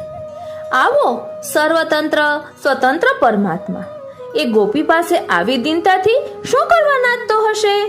ક્યારેક આપણા જેવા પ્રાકૃત જીવોને અન્નકૂટ કે 56 ભોગના દર્શન કરતા વિચાર થાય છે કે શ્રી ઠાકોરજી આટલો બધો કેવી રીતે આરોગતા હશે. તો આટલા અંગુષ્ઠ જેટલા છે, તો આટલા અંગુષ્ઠ જેટલા, અને આટલો મોટો અન્નકૂટ અને આટલો મોટો 56 ભોગ. એક વૈષ્ણવે એમને ત્યાં પ્રભુને અન્નકૂટ ધરેલા. ભોગ સરાવીને બીડી આરોગાવતી વખતે સાથે પ્રભુને પેટમાં ન દુખે એટલા માટે ઔષધ પણ આરોગાવ્યું, કે આટલું બધું આરોગ્યા પછી રખે ને એમના પેટમાં જો કંઈ તકલીફ થઈ જાય તો. આવું વિચારવું એનું નામ વિપરીત ભાવના. જો આવું વિચારાય તો પ્રભુ એનાથી અપ્રસન્ન થાય. શેઠ દામોદરદાસ સંભલવાડાનો પ્રસંગ જાણીતો છે. શૈયા સમારવા ગયેલા શેઠે બિલાડીનો બગાડ જોયો. જે શેઠ જાતે જળની ગાગરો પડીને જળ ભરવાની સેવા દીનતાથી કરે છે, એમના મનમાં ક્ષણિક વિપરીત ભાવના આવી ગઈ કે આવા સામર્થ્યયુક્ત પ્રભુ આખા જગતનું ધ્યાન રાખનારા એમની શૈયાનું ધ્યાન રાખતા નથી અને બિલાડી બગાડી ગઈ. વિપરીત ભાવના થઈ. પ્રભુએ પોતાની આરોગવાની સામગ્રીને લાત મારી. દામોદરદાસજીને ત્યારે ભાન આવ્યું કે મેં ભારે અપરાધ કર્યો. જઈને ક્ષમા માગી. પ્રભુ પૂછે છે, દામોદરદાસ, મને જવાબ આપ. તારો દાસનો ધર્મ છે, એ ચૂકીને તો મારી ભૂલ કાઢવા નીકળ્યો છે. દાસ તરીકે પ્રભુના ધર્મમાં, પ્રભુની શક્તિમાં ઉણપ જોવી, એનું નામ વિપરીત ભાવના. આ અસંભાવના અને વિપરીત ભાવનાનો દોષ જીવ ડગલે ને પગલે કરે છે. આમાંથી બચવા માટે જીવને પ્રભુના સાચા સામર્થ્યનું જ્ઞાન કરાવવા પ્રભુએ વિરોધ ધર્મો પ્રગટ કર્યા છે. ચતુર્થ શિક્ષાપત્રમાં શ્રી હરિરાય ચરણ પ્રભુના 12 વિરુદ્ધ ધર્મોનું નિરૂપણ કરે છે. પ્રભુ એક બાજુ બાળ સ્વરૂપે શ્રી યશોદામાની ગોદમાં અને પલ્લામાં ઝૂલે છે, ખેલે છે. એ બાળ સ્વરૂપે ખેલતા શ્રી સ્વામિનીજી આદિ વ્રજાંગનાઓને રસિક મૂર્ધન્ય સ્વરૂપે અનેક મનોરથો માટે સંકેત કરે છે. શ્રી ગુસાઈજીએ એનું સુંદર નિરૂપણ પ્રેંક પર્યંક્ષયનમ ચિર વિરહતાપ હરણમ એ પલ્લાના પદમાં કર્યું છે. પ્રભુનો બીજો વિરુદ્ધ ધર્મ છે કે પ્રભુ આમ તો પોતાને જ વશ છે, એટલે પોતે જે ધારે તે જ કરે છે. પ્રભુ પાસે બીજા કોઈ કદી એમનું ધાર્યું કરાવી શકતા નથી. એવા પ્રભુ જ્યારે ગોપીજનોના મંડળમાં પધારે છે ત્યારે સદા અન્ય વશ બનીને પધારે છે. એ ગોપીજનોને, પોતાના ભક્તોને વશ વર્તીને ચાલે છે. જો ગોપીજનો આજ્ઞા કરે કે લાલા નાચ, તો નાચવા લાગે છે. લાલા ગૌદોહન કરવું છે, પેલી દોહિની લઈ આવ, તો તેઓ બે હસ્તથી દોહિની ઉંચકી લાવે છે. વ્રજભક્તો આજ્ઞા કરે છે, મારું આ બાળક સૂઈ ગયું છે, એનું પલનું જરા ઝૂલાવો તો એનું પલનું પણ ઝૂલાવે છે. અંબરીશ જેવા ભક્તને વશ બનેલા પ્રભુએ દુર્વાસા મુનિ પાસે પોતાની લાચારી વ્યક્ત કરી છે. પ્રભુનો ત્રીજો ગુણ તે નિર્ભયતા. પ્રભુ અભીત છે, એમને કોનો ડર હોય. એવા પ્રભુ વ્રજમાં બાળ સ્વરૂપે બિરાજે છે ત્યારે હંમેશા ડરતા હોય છે, સર્વદા ભીત. અરે બીક તો એમને એમના પ્રતિબિંબની પણ લાગે છે કે આ બીજો કોણ મારો હરીફ આ નંદાલયમાં આવી ચડ્યો. યશોદા માતાથી ડરે છે અને ગોપીઓ પણ એ પ્રભુને ડરાવે છે. પ્રભુ સાપેક્ષ છે. ગોપીજનો પાસે તે અપેક્ષા રાખે છે કે મને અમુક સામગ્રી આરોગાવો. શ્રી ગુસાઈજીના સેવક થઈ ગયા. શ્રી મુકુંદાસજી શેઠ નારાયણ દિવાનને ત્યાં નોકરી કરે. રાજભોગ કરી ઘરવાસી નોકરી કરવા જાય ત્યારે પ્રભુ આજ્ઞા કરે, મુકુંદાસ આજ મારા માટે અમુક લીલો મેવો લઈ આવજે. એ લઈને આવે તો જ પ્રભુ સાંજે અંદરથી કમાડ ખોલે. શ્રીનાથજી પ્રભુ આમ પોતાના ભક્તો પાસે માગી માગીને આરોગ્ય છે. મારા ખ્યાલથી મુરારીદાસ ના પ્રસંગમાં પણ આવું આવે છે. એ દેવદમન રોજ સવારે સદુ પાંડેજીના ઘરે પધારે છે. સદુ પાંડેજીના વૃદ્ધ અને જેમના નેત્રનું તે ઝાંખું થયેલું છે એવા એમના માતા પરિવારના બધા બાળકોને માખણ રોટીનું કલેવું આપે ત્યારે એમની લાઈનમાં દેવદમન પણ ઊભા રહી જાય છે. એમનો વારો આવે એની રાહ જુએ છે અને માં હાથ પકડીને માખણ રોટી આપીને પૂછે છે, લાલા તેરો કા નામ હૈ? ત્યારે કહે છે, મૈયા મેં દેવ દમન હું. अरे वाह रे देव दमन, मेरे घर नित्य आयो और मेरी माखण रोटी खायो. આમ પ્રભુ ભક્ત પાસે અપેક્ષા રાખે છે. માટે શ્રી ગોકુલનાથજીએ વચનામૃતમાં આજ્ઞા કરી કે શ્રી ઠાકોરજીના ઉત્સવો વૈષ્ણવોએ સદા યાદ રાખીને મનાવવા. ઉત્સવનું વિસ્મરણ ન થાય એની કાળજી રાખવી. કારણ કે જેમ દિવાળી વગેરે દિવસો આવવાના હોય એ પહેલા નાના બાળકો એની રાહ જોતા આનંદિત હોય છે, એમ પ્રભુ પણ આવનાર ઉત્સવોનો આનંદ માણવા તત્પર હોય છે.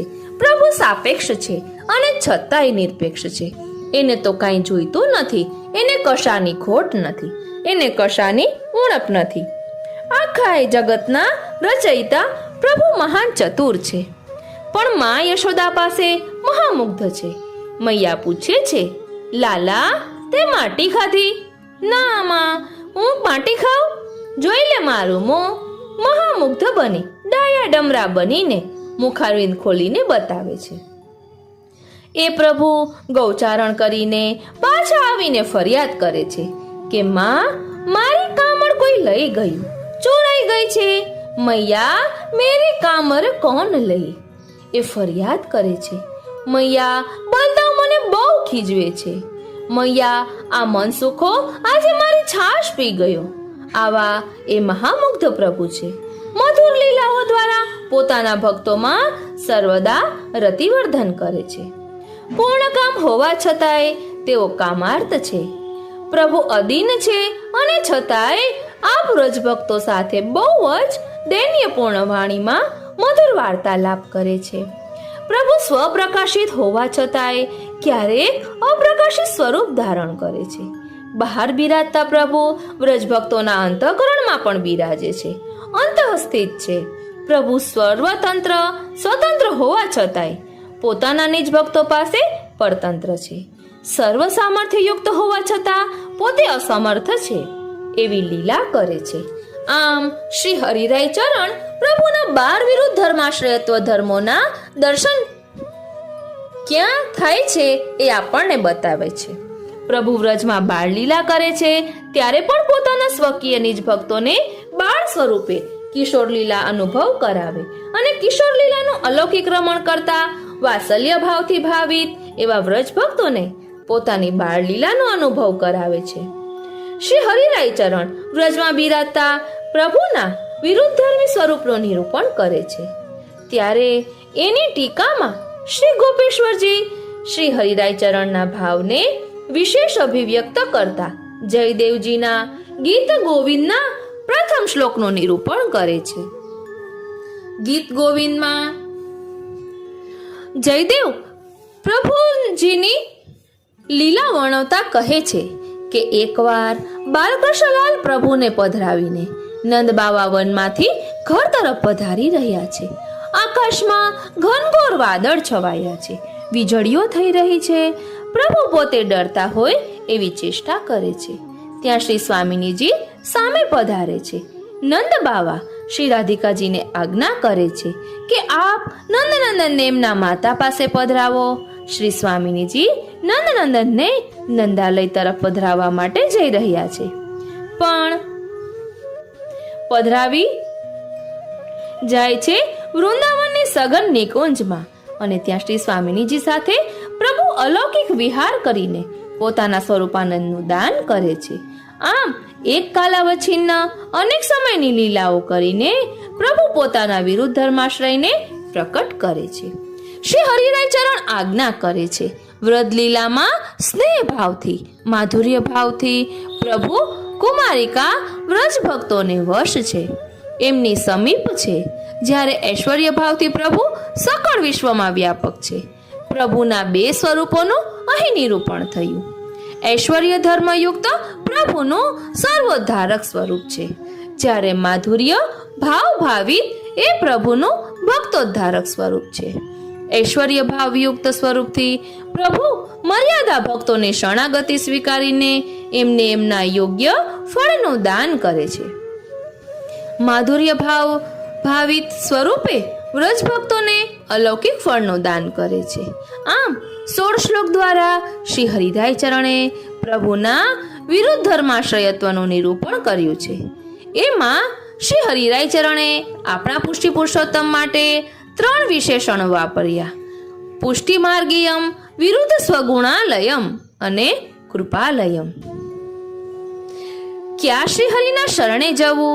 શ્રી હરિરાય ચરણ આજ્ઞા કરે છે કે જે યશોદોત્સંગ લાલિત નંદનંદન છે એ પ્રભુ પુષ્ટિ માર્ગમાં સુસેવ્ય છે, કારણ કે એ શ્રીનાથજી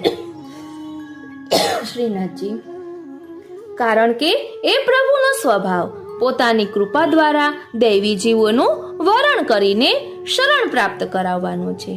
માટે આ પ્રભુ પુષ્ટિ માર્ગીય છે, કૃપા દ્વારા જીવોને સનાથ કરે છે.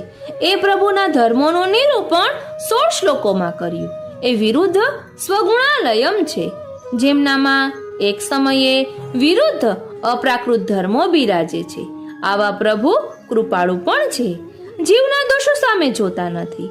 શ્રી મહાપ્રભુજીને આજ્ઞા કરી છે કે તમે જે જીવને બ્રહ્મસંબંધ મંત્ર આપીને મને સોંપશો, એ જીવ ચાહે ગમે તેવો હશે તો પણ હું એનો કદાપી ત્યાગ નહીં કરું.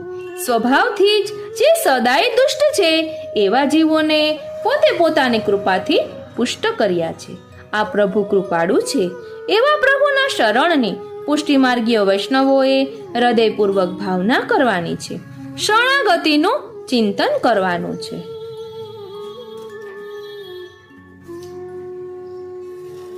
શ્રીનાથજી શ્રી હરિરાય ચરણ આપણને વિશ્વાસ આપે છે કે હે વૈષ્ણવો, તમારાથી કેટલા સેવા સ્મરણ બને છે, તમારી સંપત્તિનો પ્રભુમાં કેટલો વિનિયોગ થાય છે, એ બધી બાબતોને તમે જાજો વિચાર કરવા થોપશો નહીં.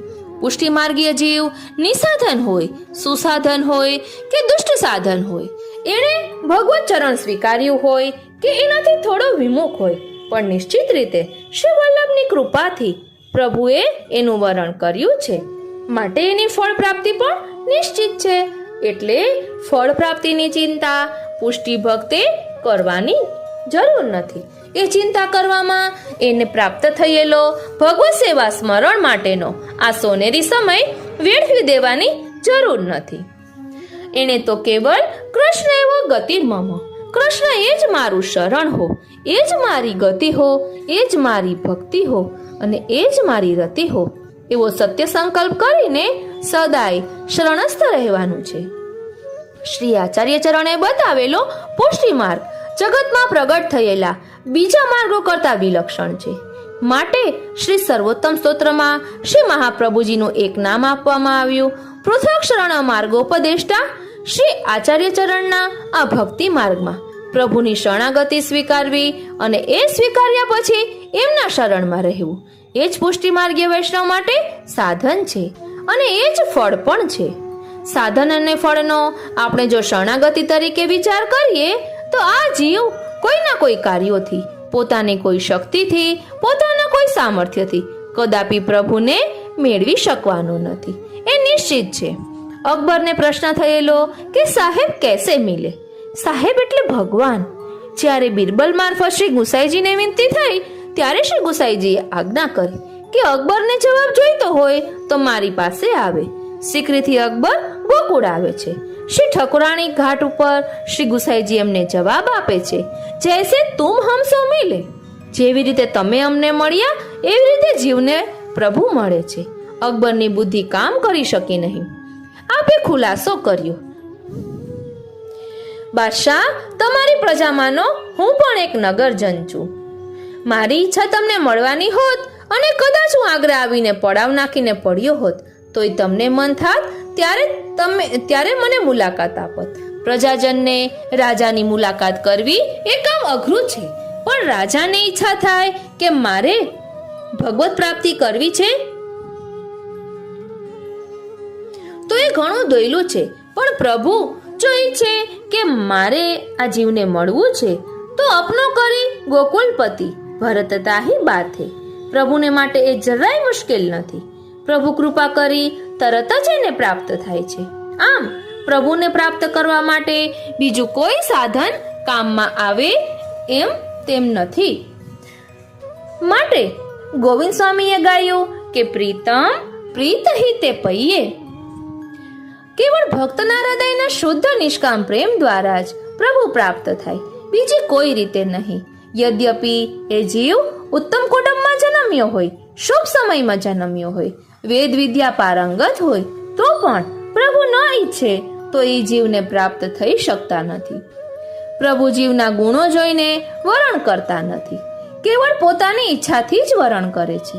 શ્રી હરિરાય ચરણ એ જ વાત અહીં સમજાવી રહ્યા છે કે જીવ પોતાના સાધનોનું બળ ભૂલી જાય, સાધનોનું અભિમાન છોડી દે, દેહ, કુટુંબ, ધર્મ, ઘર, ઇન્દ્રિયો આદિના અહંકાર ઓગાળી નાખે અને દિન ભાવે કેવળ હું પ્રભુનો છું એવા સર્વાત્મ ભાવે એ પ્રભુના ચરણનો દાસ બનીને શરણાગતિનું જ સાધન સ્વીકારે કે હું જેવો છું એવો કેવળ તમારો છું, તમારા શરણે છું, તમારો દાસ છું, તો પ્રભુની પ્રસન્નતા પામે. દાસ શબ્દને ઉલટાવીએ એટલે સદા થશે. હંમેશા હું તમારો છું, સ્વામી બનવા નથી આવ્યો, હું આપનો દાસ બનીને રહેવા આવ્યો છું. આ શરણાગતિનું નિસાધનતાનું એકમાત્ર શરણ લઈને જીવ પ્રભુના ચરણમાં રહે ત્યારે પ્રભુ એના ઉપર કૃપા કરે છે. જીવની દીનતા અને જીવનો પ્રેમ પ્રભુને પ્રસન્ન કરે છે અને એથી પ્રસન્ન થયેલા પ્રભુ જીવને પોતાના સ્વરૂપાનંદનો દાન કરે છે. ત્યારે એ શરણાગતિ ફળરૂપ બને છે. આમ શરણાગતિ એ સાધન છે અને ફળ પણ છે, એમ શ્રી હરિરાય ચરણ આજ્ઞા કરે છે. હવે આપણને પ્રશ્ન થશે કે પ્રભુના ચરણારવિંદમાં શરણાગતિ કરવાની હોય તો એ કેવી રીતે થાય? શ્રી હરિરાય ચરણ એનો માર્ગ બતાવે છે. પ્રભુ જ્યારે પ્રગટ સ્વરૂપે ભૂતળ ઉપર બિરાજે છે ત્યારે અવતાર દશામાં પ્રસિદ્ધ એટલે કે પ્રત્યક્ષ રીતે સરળતાથી પ્રાપ્ત થાય છે. જેમ વ્રજ ભક્તોને શરણાગતિનું દાન પ્રભુએ ચિરહરણ લીલા દ્વારા કર્યું. પ્રભુ જ્યારે ભૂતળ ઉપર પ્રકટ સ્વરૂપે નથી બિરાજતા ત્યારે અનવતાર દશામાં પરોક્ષ રીતે પોતાના દૈવી જીવોને, નિજજનોને ભગવત શરણાગતિનું દાન પોતાના મુખારવિંદ સ્વરૂપ શ્રી મહાપ્રભુજી દ્વારા કરે છે. શ્રી મહાપ્રભુજીની કૃપાથી આપણને અષ્ટાક્ષર મંત્ર દ્વારા અને બ્રહ્મસંબંધ મંત્ર દ્વારા એ શરણાગતિનું દાન કરે છે. શ્રી કૃષ્ણ શરણમ મમ એ અષ્ટાક્ષર મંત્ર દ્વારા આપણે શરણાગતિ સ્વીકારી. જેમ કન્યા જેની સાથે પતિનો સંબંધ બાંધવા તત્પર થઈ હોય એવા યુવાન સાથે વાગ્દાન કરે છે ત્યારે એનું સક પણ થાય છે. એમ અષ્ટાક્ષર મંત્ર દ્વારા જીવનું સક પણ અલૌકિક વાગ્દાન પ્રભુ સાથે શ્રી મહાપ્રભુજીએ કરાવી આપ્યું છે. જીવે પ્રભુનું શરણ સ્વીકાર્યું છે. હે શ્રી કૃષ્ણ, મારે તમારું શરણ છે, બીજા કોઈનું હવે શરણ નથી. શરણાગતિનો આ પાયો થયો, પ્રારંભ થયો. જેમ વિવાહિતા કન્યાના લગ્ન થાય અને સાસરવાસ કરીને તે પોતાના પતિની સેવા કરે, પતિને પ્રસન્ન કરે, એમ બ્રહ્મસંબંધ રૂપી અલૌકિક લગ્ન દ્વારા જીવની શરણાગતિ દ્રઢ થાય. પ્રભુ સાથે આપણો અલૌકિક લગ્ન સંબંધ સ્થાપિત થયો.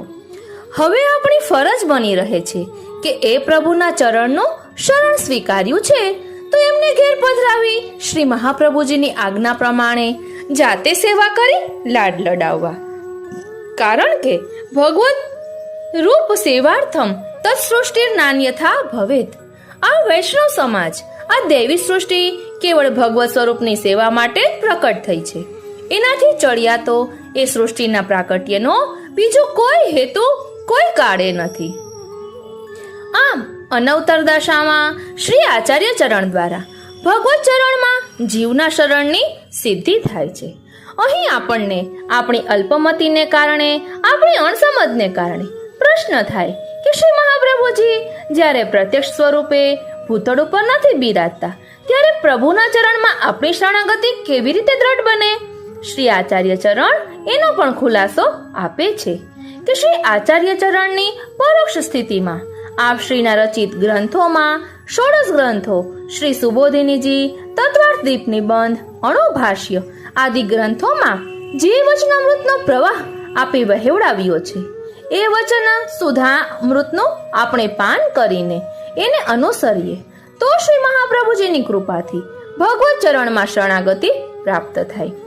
તમે પૂછશો કે એવા કોઈ ભગવદીયનું ઉદાહરણ છે જેમને ભગવત ચરણમાં આ રીતે પ્રાપ્ત થઈ હોય? હા, 84 ભગવદીઓમાં એવા એક ભગવદીય થઈ ગયા શ્રી પદ્મનાભદાસજીના જ્યેષ્ઠ સુતા તુલસા ઉપર તેમના સેવ્ય સ્વરૂપ શ્રી મથુરેશજીની ખૂબ કૃપા છે. એકવાર શ્રી ગુસાઈજીએ તુલસાને પૂછ્યું, તુલસા, તમે તમારો જીવન નિર્વાહ કેવી રીતે કરો છો કે પ્રભુ તમારા ઉપર આટલા બધા પ્રસન્ન છે?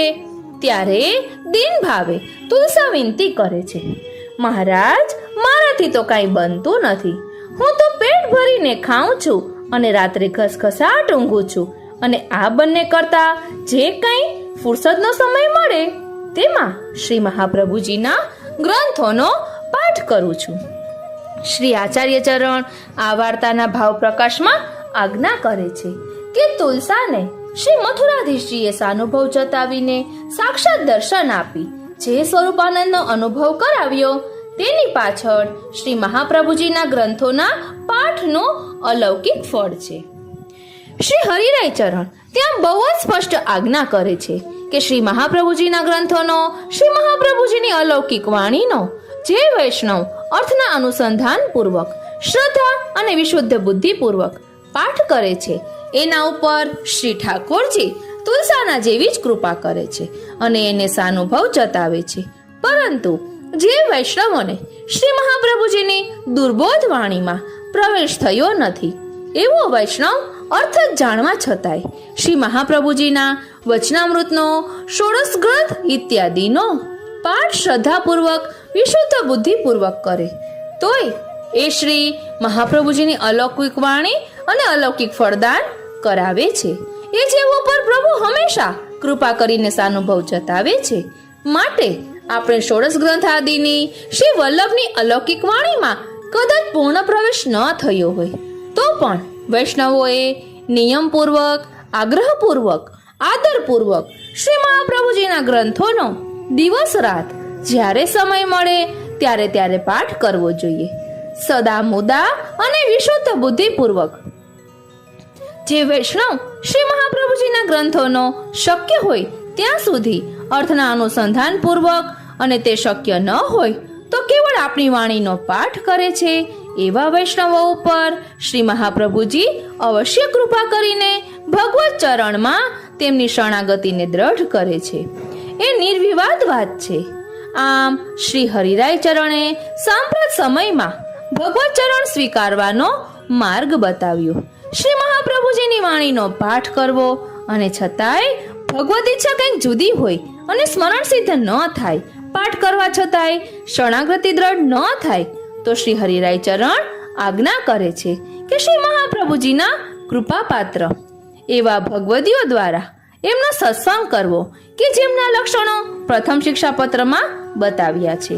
એ ભગવદીયની કૃપા દ્વારા ભગવત ચરણમાં અવશ્ય અનુરાગ અને શરણાગતિ સિદ્ધ થશે.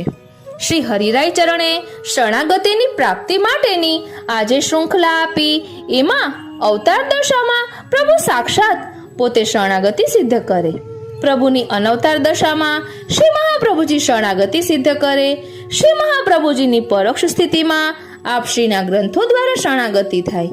કારણ કે ગ્રંથો શ્રી આચાર્ય ચરણનું જ નામ સ્વરૂપ છે અને એનાથી એ શક્ય ન બને ત્યારે એવા જીવ ઉપર જો ભગવદીય કૃપા કરી દે તો એને ભગવત ચરણની શરણાગતિ પ્રાપ્ત થાય. આ રીતે શ્રી હરિરાય ચરણે ભગવદીઓની ઉત્તમતા પણ બતાવી. જેનો હાથ ભગવદીય પકડે એ જીવ ગમે તેવો દુષ્ટ હોય તો પણ પ્રભુ એના પર કૃપા કરે છે.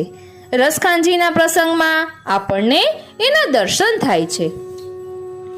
દિલ્હી શહેરના વૈષ્ણવોએ ટકોર કરી કે અરે યુવાન, પૂર્ણ પુરુષોત્તમ રસઘન સ્વરૂપના અલૌકિક સૌંદર્યને છોડીને આ લોહી માંસના દેહમાં શું આસક્ત થઈને ભમે છે?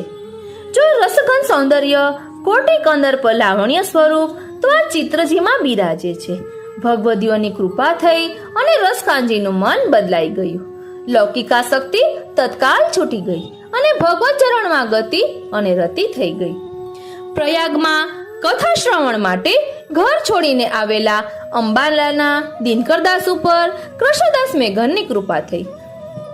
કૃષ્ણદાસજી કહે છે, ભગવદ્ વાર્તાનું પાન કરવું હોય તો ચાલો મારી સાથે. એકવાર પાન કરશો પછી ત્યાંથી હટવાનું મન નહીં થાય.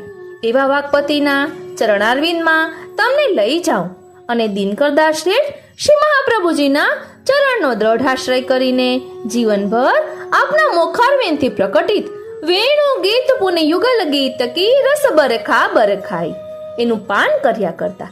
આમ ભગવતીઓની કૃપાથી ભગવત ચરણમાં શરણ બહુ સરળતાથી પ્રાપ્ત થાય છે.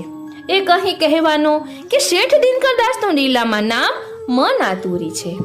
અહીં શેઠ દિનકરદાસને કથા શ્રવણ માટે, સત્સંગ માટે ખૂબ જ આતુરતા છે. એમનું મન ખૂબ આતુર રહે છે. એ હેતુથી જ અમે અમારી ચેનલનું નામ મન આતુરી રાખ્યું છે. પછી અહીં કહે છે કે શરણાગતિ પ્રાપ્ત કરવાનો આ રાજમાર્ગ બતાવ્યા પછી શ્રી હરિરાય ચરણ શરણના 2 પ્રકાર બતાવે છે, પ્રત્યક્ષ શરણ અને પરોક્ષ શરણ. શ્રી હરિરાય ચરણ આપણને સમજાવે છે કે જ્યારે આપણે શ્રી ઠાકોરજીની સેવામાં હાથ પવિત્ર કરવા નાહીએ અને પ્રભુની સેવાકૃતિ ગુરુ આજ્ઞા પ્રમાણે કરતા કરતા સેવાના અવસરમાં તુલસી સમર્પીને ગદ્ય મંત્રનું ઉચ્ચારણ કરીને જ્યારે પ્રભુના ચરણ સ્પર્શ કરીએ છીએ ત્યારે એના દ્વારા પ્રત્યક્ષ શરણ સિદ્ધ થાય છે. એટલા માટે આપણે ત્યાં એ પ્રકાર છે કે ચરણ સ્પર્શ કર્યા પછી પ્રભુના ચરણારવિંદની અલૌકિક રજ આપણા હૃદયમાં પધારીને એ રજમાં બિરાજતું પ્રભુનું એ અલૌકિક સ્વરૂપ હૃદયમાં સદાકાળ બિરાજે. એ માટે વૈષ્ણવો પ્રસાદી જળ, મિશ્રી આદિ લઈને એની સાથે ચરણ સ્પર્શનો સંસર્ગ કરાવી એને મુખમાં મૂકીને પધરાવે છે. આમ ચરણ સ્પર્શ દ્વારા પ્રત્યક્ષ શરણાગતિ સિદ્ધ થતી હોવાને કારણે શ્રી આચાર્ય ચરણે પુષ્ટિ માર્ગમાં કેવળ નામ સંકીર્તનને સ્થાન આપ્યું નથી. શ્રી આચાર્ય ચરણે પુષ્ટિ માર્ગમાં સેવાને પ્રાધાન્ય આપ્યું છે અને સેવાનો અનુકલ્પ બતાવ્યો છે સ્મરણ. આપે સ્મરણને પ્રાધાન્ય આપ્યું નથી. આપણે શ્રી વલ્લભના 16 ગ્રંથને વાંચીએ તો સમજાશે કે એવું એક પણ ગ્રંથ નથી કે જેમાં પોતે સેવા માટે આજ્ઞા ન કરી હોય. આમ સેવા દ્વારા પ્રત્યક્ષ શરણ સિદ્ધ થાય છે. બીજો પ્રકાર છે પરોક્ષ શરણનો. વિપ્રયોગની ભાવના દ્વારા પ્રભુના ચરણારવિંદને હૃદયમાં પદ સ્થિર કરવા. પ્રભુના ચરણારવિંદને હૃદયમાં સ્થિર કરવા જોઈએ. ભગવદીઓ સાથે મળીને શરણાગતિની ભાવના બ્રહ્મસંબંધ મંત્રનું રહસ્ય સમજવું જોઈએ. માટે પરોક્ષ શરણ સિદ્ધ કરવા શ્રી આચાર્ય ચરણે આપણને માર્ગ બતાવ્યો. નિવેદનમ તુ સ્મર્તવ્ય સર્વથા તાદ્રશૈર જનૈ. તાદ્રશી ભગવદીઓની સાથે મળીને નિવેદન મંત્રનો અર્થ અનુસંધાન વિચારવું જોઈએ. આ પ્રમાણે સેવામાં અને અનુસરમાં કેવળ પ્રભુનું સ્મરણ ભાવન કરવાની શ્રી હરિરાય ચરણ આજ્ઞા કરે છે. સેવાકાલીન સમયમાં પંચાક્ષર મંત્ર દ્વારા અને અનુસર સમયમાં અષ્ટાક્ષર મંત્ર દ્વારા શરણાગતિનું ચિંતન અને ભાવન કરવું જોઈએ. અહીં એક પ્રશ્ન થાય છે કે આપણે જે બને તે સેવા કરીએ છીએ, અલ્પ પ્રમાણમાં સ્મરણ પણ કરીએ છીએ,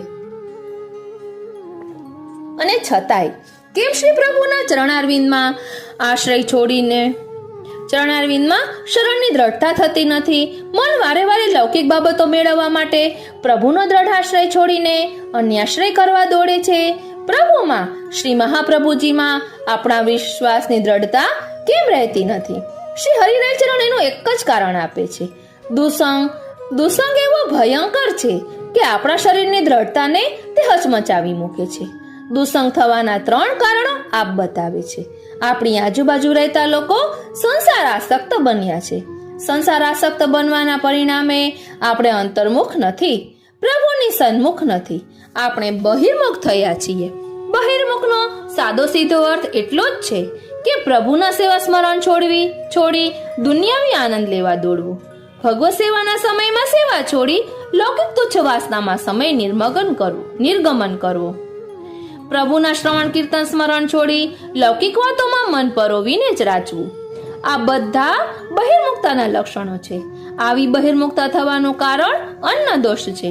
અન્ન જેવું હોય એવું આપણા મનનો, વિચારોનો અને પ્રાણનો પિંડ બને છે. અશુદ્ધ અન્ન અશુદ્ધ વિચારોને જન્મ આપે છે. આપણામાં કહેવત છે, અન્ન એવો ઓડકાર શ્રી પ્રભુને ભોગ ધર્યા વિનાનું, કૃષ્ણ અધરામૃત વિનાનું જે કંઈ લેવામાં આવે એને અન્ન દોષ આપણને લાગે છે. શાસ્ત્રોએ આવા અસમર્પિત અન્નને ખૂબ હીન ઉપમા આપીને સમજાવ્યું છે. અસમર્પિત અન્નનો દોષ કેટલો પ્રબળ હશે એનું એક માર્મિક ઉદાહરણ 252 ભગવદીઓની વાર્તામાં જોવા મળે છે. શ્રીનાથજીના કૃપાપાત્ર સેવક છે રૂપાપોળિયા, સિંહ પોળની ચોકીની સેવા કરનારા. જે કીર્તન ન ગાય તો શ્રીનાથજીને નીંદ પણ ના આવે એવી જેમના ઉપર કૃપા. એ રૂપાપોળિયાને એકવાર ભંડારીજીએ સામગ્રી માટે ઘી કાઢી આપવાનું કહ્યું. ઘી કાઢ્યા પછી બહુ સાવધાનીથી તેમણે હાથ ધોઈ નાખ્યા. રાજભોગ પછી પોતાના મુકામે જઈ રસોઈ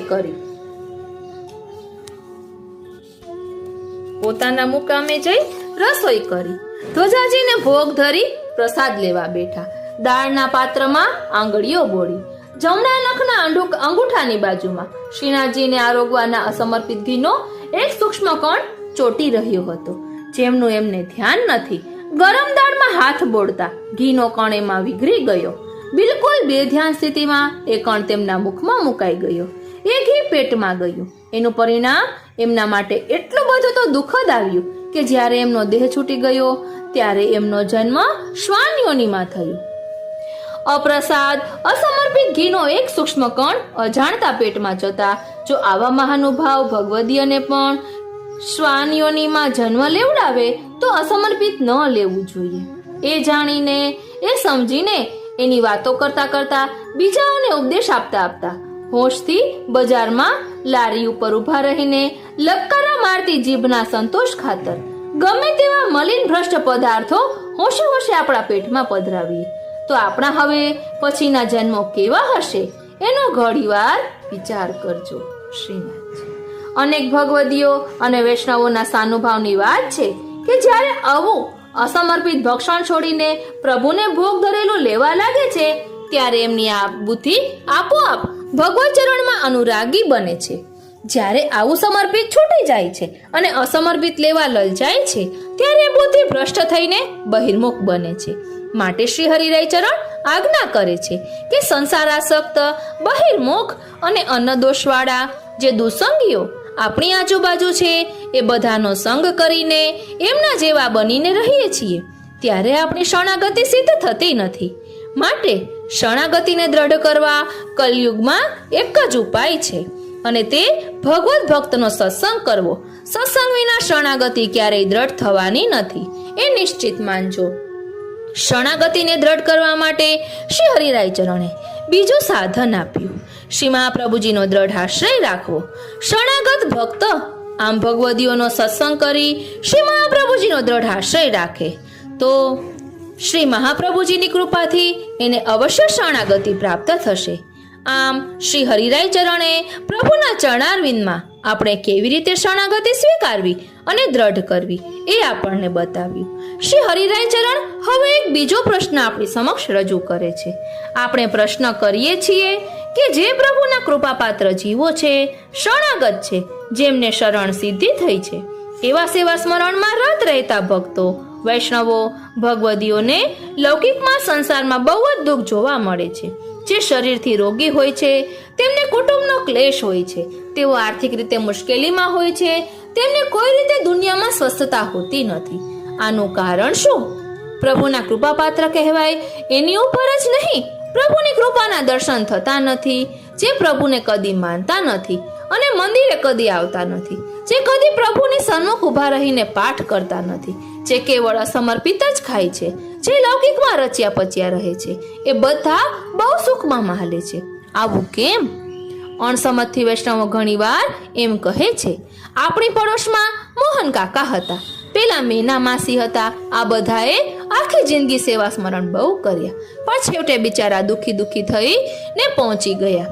સેવા કરીને જો આવું દુઃખ જ પડવાનું જ હોય તો એના કરતા સેવાથી વિમુક્ત થઈ જવું. એમને પ્રશ્ન થાય છે કે સેવા કરનારને લૌકિકમાં આટલો બધો ક્લેશ પ્રભુ કેમ આપે?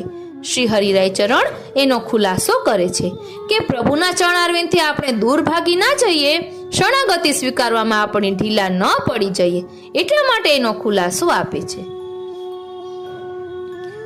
શ્રી આચાર્ય ચરણના શબ્દોમાં જ નવરત્નમાં શ્રી મહાપ્રભુજી આજ્ઞા કરે છે કે લોકે સ્વાસ્યમ તથા વેદે હરિસ્તો ન કરીષ્યતિ. એનો ખુલાસો છે. એ જ આજ્ઞા પોતાના શબ્દોમાં શ્રી હરિરાય ચરણ નિરૂપે છે. લૌકિક ક્લેશ સંબંધો યંગીકૃત લક્ષણમ. જેને પ્રભુ પોતાના કૃપાપાત્ર બનાવે છે, જેનો સેવા સ્મરણ અંગીકાર કરે છે, જેને હવે પુનર્જન્મ આપવા માંગતા નથી અને પોતાની નિજ લીલામાં પાછા બોલાવવા માંગે છે, એવા પોતાના કૃપાપાત્ર સ્વકીય જીવને પ્રભુ લૌકિક અને વૈદિકમાં સ્વસ્થતાપૂર્વક કદી રહેવા દેતા નથી. જ્યારે આપણા ઉપર આધિ વ્યાધિ કે ઉપાધિ આવે, શરીરને દુઃખ આવે, આર્થિક અને કૌટુંબિક ઝંઝાવાતો આવે કે બીજી કોઈ પણ ઉપાધિઓ આવે, ત્યારે દુઃખના એ દિવસમાં મંગલ મહોત્સવ મનાવવો. પ્રભુની કૃપાના દ્વાર આપણા માટે ખુલી ગયા છે, એની વધાઈ બેસાડવી. લૌકિક દુઃખ વૈષ્ણવના જીવનમાં આવે એ તો વૈષ્ણવ માટે અલૌકિક મહોત્સવ છે. એ આંખમાંથી આંસુ પાડવાનું, હૃદયની દુર્બળતા અને કાયરતા વ્યક્ત કરવાનું ટાણું નથી.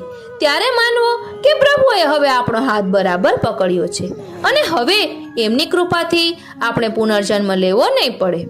આપણને પ્રશ્ન થશે કે આમ દુઃખી કરીએ ચરણમાં લેવાની શી જરૂર? અહીંથી હસતા હસતા અમને લઈ જાય તો શું ખોટું? કેમ હસતા હસાવતા પોતાના ચરણમાં નથી લઈ જતા? શ્રી મહાપ્રભુજી એનો વિસ્તૃત ખુલાસો દશમ સ્કંદના અંતર્ગૃહગત ગોપીજનોના પ્રસંગમાં કરે છે. આપ આજ્ઞા કરે છે કે ભગવદ વિરહથી જ્યારે વ્રજભક્તોના પ્રાણ છૂટી ગયા, ત્યારે એમને એટલો ઉત્કટ વિરહ થયો હતો કે વિરહના અગ્નિમાં એ વ્રજભક્તોના પૂર્વજન્મના અને આ જન્મના જે કાંઈ પાપો હતા તે બળીને ભસ્મ થઈ ગયા. પાપ બળી જતા હૃદય વિશુદ્ધ થયું. વિશુદ્ધ હૃદયમાં પધારી પ્રભુએ દર્શન આપ્યા. પરિણામે પૂર્વજન્મના અને આ જન્મના સર્વ પુણ્યો પણ વપરાઈ ગયા. હવે વ્રજભક્તોના જીવનના ચોપડામાં જમા પક્ષે કોઈ પુણ્ય નથી, ઉધાર પક્ષે કોઈ પાપ નથી. પુરાંત શૂન્ય છે. પાપ અને પુણ્ય સર્વ ભોગવાઈ ગયા. ત્યારે પ્રભુએ એમને પોતાના હૃદયમાં સ્થાન આપ્યું, સાયુજ્ય મોક્ષની પ્રાપ્તિ કરાવી. ત્યાં શ્રી આચાર્યચરણ આજ્ઞા કરે છે કે જ્યાં સુધી જીવના પાપ અને પુણ્ય પૂરેપૂરા ભોગવાઈ રહેતા નથી, ત્યાં સુધી ભગવત પ્રાપ્તિમાં એને વિલંબ રહે છે, અંતરાય રહે છે. પાપ અને પુણ્ય સર્વ ભોગવાઈ ગયા પછી જ ભગવત પ્રાપ્તિ થાય છે. માટે પુષ્ટિ માર્ગીય જીવે પાપ ન કરવા, પાપ કરવાથી ડરતા રહેવું અને સાથે સાથે પુણ્ય કરવા તરફ પણ મમતા અને આસક્તિ ન સેવવી. તીર્થયાત્રા, એકાદશી વ્રત, દાન વગેરે જે કંઈ કરવામાં આવે એ પુણ્યની ભાવનાથી ન કરતા કેવળ એને ફરજ સમજીને કાપટ્ય ભાવથી કરતા રહીએ તો પુણ્યનું જમા પાસોય વધે નહીં, પાપનો ઉધાર પાસોય વધે નહીં. એને પરિણામે ભગવત પ્રાપ્તિમાં વિલંબ ઘટે છે. જે ભગવદીઓ ઉપર પ્રભુએ કૃપા કરી છે એમને પૂર્વજન્મ આપવા નથી માંગતા, એવા ભગવદીઓના પૂર્વજન્મ અને આ જન્મના સર્વ પાપ પ્રભુ આવી રીતે દુઃખ આપીને ભોગવાવે છે. દુઃખમાં ધીરજ ધારણ કરવાની શ્રી મહાપ્રભુજીએ આજ્ઞા કરી છે. અશક્ય વા સુશક્ય વા સર્વથા શરણમ હરિ. અશક્ય વા સુશક્ય સર્વથા શરણમ હરિ. જીવનમાં બહુ જ અશક્ય, જીવની બુદ્ધિથી ઉકેલી ન શકાય એવી પરિસ્થિતિ આવે કે બહુ સુખદ પરિસ્થિતિ આવે, પણ પ્રભુનું શરણ કદી છોડવું નહીં. માટે શ્રી હરિરાય ચરણ આજ્ઞા કરે છે કે જીવનું પ્રભુ વરણ કરવાની કૃપા કરે એ જીવને પ્રભુ ક્યારેક લૌકિક ક્લેશ આપીને એના પૂર્વજન્મના સર્વ અપરાધો નિવૃત્ત કરાવે છે. લૌકિક ક્લેશ દેહનો છે, એને આત્મા સાથે કોઈ સંબંધ નથી, એને હૃદય સાથે કોઈ સ્નાન સૂતક નથી. માટે સેવા સ્મરણ કરતા સેવા સ્મરણના આંતરવ્યાપારમાં લૌકિક ક્લેશને બાધક કરવો નહીં, વચમાં લાવવો નહીં. પ્રાચીન ભગવદીઓ એવી પણ આજ્ઞા કરતા કે સેવામાં અપરસમાં લૌકિક ક્લેશથી જો રડી જવાય તો અપરસ છોવાય છે, કારણ કે પરમાનંદ પ્રભુ જીવના ક્લેશને સહન કરી શકતા નથી. માટે પ્રભુની સન્મુખ લૌકિક ક્લેશ કદી કરવો નહીં. વૈદિક આજ્ઞા તો છે જ કે સૂતકમાં અને પિંડરૂમાં જ્યારે લૌકિક આનંદથી અથવા લૌકિક ક્લેશથી હૃદયગ્રસ્ત હોય છે ત્યારે ભગવત સેવા થતી નથી. આમ લૌકિક ક્લેશ એ તો વૈષ્ણવો માટે કેવળ બાહ્ય દેખાવ છે, એ એમના હૃદયને જરાય ઢીલું પાડી શકતો નથી. માટે અલૌકિક ક્લેશથી વૈષ્ણવોએ ડરવું નહીં. શ્રી હરિરાય ચરણ આજ્ઞા કરે છે કે આવો લૌકિક ક્લેશ 4 પ્રકારે આપણા જીવનમાં જોવા મળે છે. પેલું દુસંગને કારણે, બીજું સંસારમાં રચ્યા પચ્યા રહીએ ત્યારે, ત્રીજું વૈષ્ણવોનો સત્સંગ નથી મળતો ત્યારે, અને ચોથું સ્વમાર્ગની સ્થિતિમાં શોષણીય બાબતો જોવામાં આવે છે ત્યારે પણ ક્લેશ થાય છે. પહેલા બે પ્રકારનો ક્લેશ વૈષ્ણવને ભગવત ભાવમાંથી મન ખસેડનારો બને છે. બીજા બે પ્રકારનો સત્સંગના ભાવનો અને સ્વમાર્ગની રક્ષાનો સૌને પ્રભુના ચરણમાં આસક્તિ કરાવનારો બને છે. માટે એને વિવેકપૂર્વક દૂર રાખીને હૃદયને એમાં ખરડાવ્યા વિના સેવા દ્વારા પ્રત્યક્ષ શરણાગતિ અને સ્મરણ દ્વારા પરોક્ષ શરણાગતિ માટે વૈષ્ણવોએ સતત નિસાધન ભાવે, દીન ભાવે પ્રસન્ન રહીને તત્પર રહેવું જોઈએ. શ્રી હરિરાય ચરણ ચતુર્થ શિક્ષાપત્રના અંતે 30મા શ્લોકમાં આજ્ઞા કરે છે કે આવી રીતે આ શરણાગતિ માટે પ્રયત્નશીલ રહેનાર વૈષ્ણવોએ જો કોઈ રીતે શરણાગતિમાં મન ચોટતું ન હોય તો છેલ્લો ઉપાય એ છે કે દીન ભાવે અષ્ટાક્ષર મંત્રનું રટણ કરવું. આપણી ગતિ એક જ છે, શ્રી કૃષ્ણ શરણમ મમ. શ્રી કૃષ્ણ એ જ મારું શરણ, એ શરણાગતિ સ્વીકારી દીન ભાવે રહેવું. શ્રી મહાપ્રભુજી જીવના સર્વ લૌકિક અને અલૌકિક મનોરથો સિદ્ધ કરે જ છે તેવો દ્રઢ વિશ્વાસ રાખી અષ્ટાક્ષર મંત્રનું નિત્ય સદા સર્વદા રટણ કરવું. એવી શ્રી હરિરાય ચરણની આજ્ઞાનું સ્મરણ ચિંતન કરતા આ ચતુર્થ શિક્ષાપત્ર અહીં વિરમે છે. શિક્ષાપત્ર 4 સારાંશ. શ્લોક સંખ્યા 30. વિષય પ્રભુનું વિરુદ્ધ ધર્માશ્રય સ્વરૂપ અને પ્રભુની શરણાગતિ. પ્રભુના ધર્મો અપ્રાકૃત, સદા એકરસ અને અખંડ, કેવળ આનંદમય. બીજું પ્રભુના ધર્મો સ્વરૂપથી ભિન્ન નથી. આ ધર્મો બે પ્રકારના છે. પહેલું બહિરંગ ધર્મો અને બીજું અંતરંગ ધર્મો. બહિરંગ ધર્મોમાં 5 ધર્મોનો સમાવેશ થાય છે. પહેલું કર્તૃત્વ, બીજું સર્વરૂપત્વ, ત્રીજું સર્વધારત્વ, ચોથું ન્યાયત્વ, પાંચમું વિરુદ્ધ ધર્માશ્રયત્વ. અંતરંગ ધર્મોમાં 2 ધર્મોનો સમાવેશ થાય છે. પહેલું ઐશ્વર્ય અને બીજું માધુર્ય. મર્યાદા ભક્તોને ઐશ્વર્ય ધર્મનો અનુભવ થાય છે, પુષ્ટિ ભક્તોને માધુર્ય ધર્મનો અનુભવ થાય છે. પ્રભુનું વિરુદ્ધ ધર્માશ્રય સ્વરૂપ. પ્રભુમાં વિરુદ્ધ ધર્મો રહ્યા છે, જેમ કે બાળક છે છતાં રસિક શિરોમણી છે, પોતાને વશ છે છતાં પરવશ છે, નિર્ભય છે છતાં હંમેશા ભયભીત છે, સાપેક્ષ છે છતાં નિરપેક્ષ છે, ચતુર છે છતાં મહામુગ્ધ છે, આત્મારામ છે છતાં સૌનો સ્નેહ વધારનારા છે, પૂર્ણકામ છે છતાં કામાર્થ છે, દીન ન હોવા છતાં દીન છે, સ્વયં પ્રકાશિત છે છતાં અપ્રકાશિત છે, બહાર બિરાજમાન છે છતાં અંતઃ સ્થિત છે, અસ્વતંત્ર છે છતાં સ્વતંત્ર છે, અસમર્થ છે છતાં સમર્થ છે. વ્રજમાં પ્રભુ સુકુમાર અવસ્થાના હોવા છતાં કિશોર લીલાના દર્શન કરાવે છે. બાળ લીલામાં કિશોર લીલાના દર્શન અને કિશોર લીલામાં બાળ લીલાના દર્શન થાય છે. સ્નેહ ભાવથી પ્રભુ કુમારિકાઓ પાસે છે. ઐશ્વર્ય ભાવથી તેઓ સઘળ વિશ્વમાં વ્યાપક છે. પ્રભુને વિરુદ્ધ ધર્માશ્રય જાણવાથી અસંભાવના અને વિપરીત ભાવનાઓનો નાશ થાય છે. આ બે ભાવના નષ્ટ ન થાય તો ભક્તિ બીજનો નાશ થાય છે. હવે પ્રભુની શરણાગતિ. વિરુદ્ધ ધર્માશ્રય પ્રભુના શરણનું જીવે સતત સ્મરણ કરવું. શરણ સિદ્ધ દ્વારા નિશ્ચિત બધા ફળ પ્રાપ્ત થાય છે. ભક્તિ માર્ગમાં શરણાગતિ સાધન અને ફળ છે. અવતાર દશામાં પ્રસિદ્ધ પ્રત્યક્ષ શરણ છે, અનવતાર દશામાં પરોક્ષ શરણ છે. શ્રી કૃષ્ણના પરોક્ષમાં શ્રી આચાર્ય ચરણ દ્વારા શરણની સિદ્ધિ થાય છે. શ્રી આચાર્ય ચરણના પરોક્ષમાં તેમના ગ્રંથ વચનામૃતો દ્વારા શરણની સિદ્ધિ થાય છે. ગ્રંથ વચનામૃતોના પરોક્ષમાં ભગવદ્ય દ્વારા શરણની સિદ્ધિ થાય છે. પ્રત્યક્ષ શરણ એટલે સેવાના અવસરમાં પ્રભુને ચરણ સ્પર્શ કરવાથી અને તુલસીજી સમર્પવાથી સિદ્ધ થતું શરણ. તે સાક્ષાત સંયોગાત્મક સ્વરૂપનું છે. પરોક્ષ શરણ એટલે સેવાના અનવસરમાં ભગવતીઓ સાથે મળી વિપ્રયોગનો અનુભવ કરવો. તે શરણ ભાવને સિદ્ધ કરવા સંસારીઓ, બહિર્મુખો, અન્નદોષવાળા લોકોને દુસંગ છોડી ભગવદીયનો સંગ કરવો, શ્રી વલ્લભનો આશ્રય રાખવો. શરણાગત ભક્ત લૌકિક ક્લેશથી કંટાળતો નથી. તે દ્વારા પ્રભુએ મારો અંગીકાર કર્યો છે એવો ભાવ વિચારવો. ક્લેશ દુસંગથી થાય છે, લૌકિકના આવેશથી થાય છે, સત્સંગના અભાવથી થાય છે, માર્ગમાં સ્થિતિ ન હોવાના અભાવથી થાય છે. આવી પરિસ્થિતિમાં દૈન્ય ભાવ રાખવો અને અષ્ટાક્ષર મંત્રનું રટણ કરવું.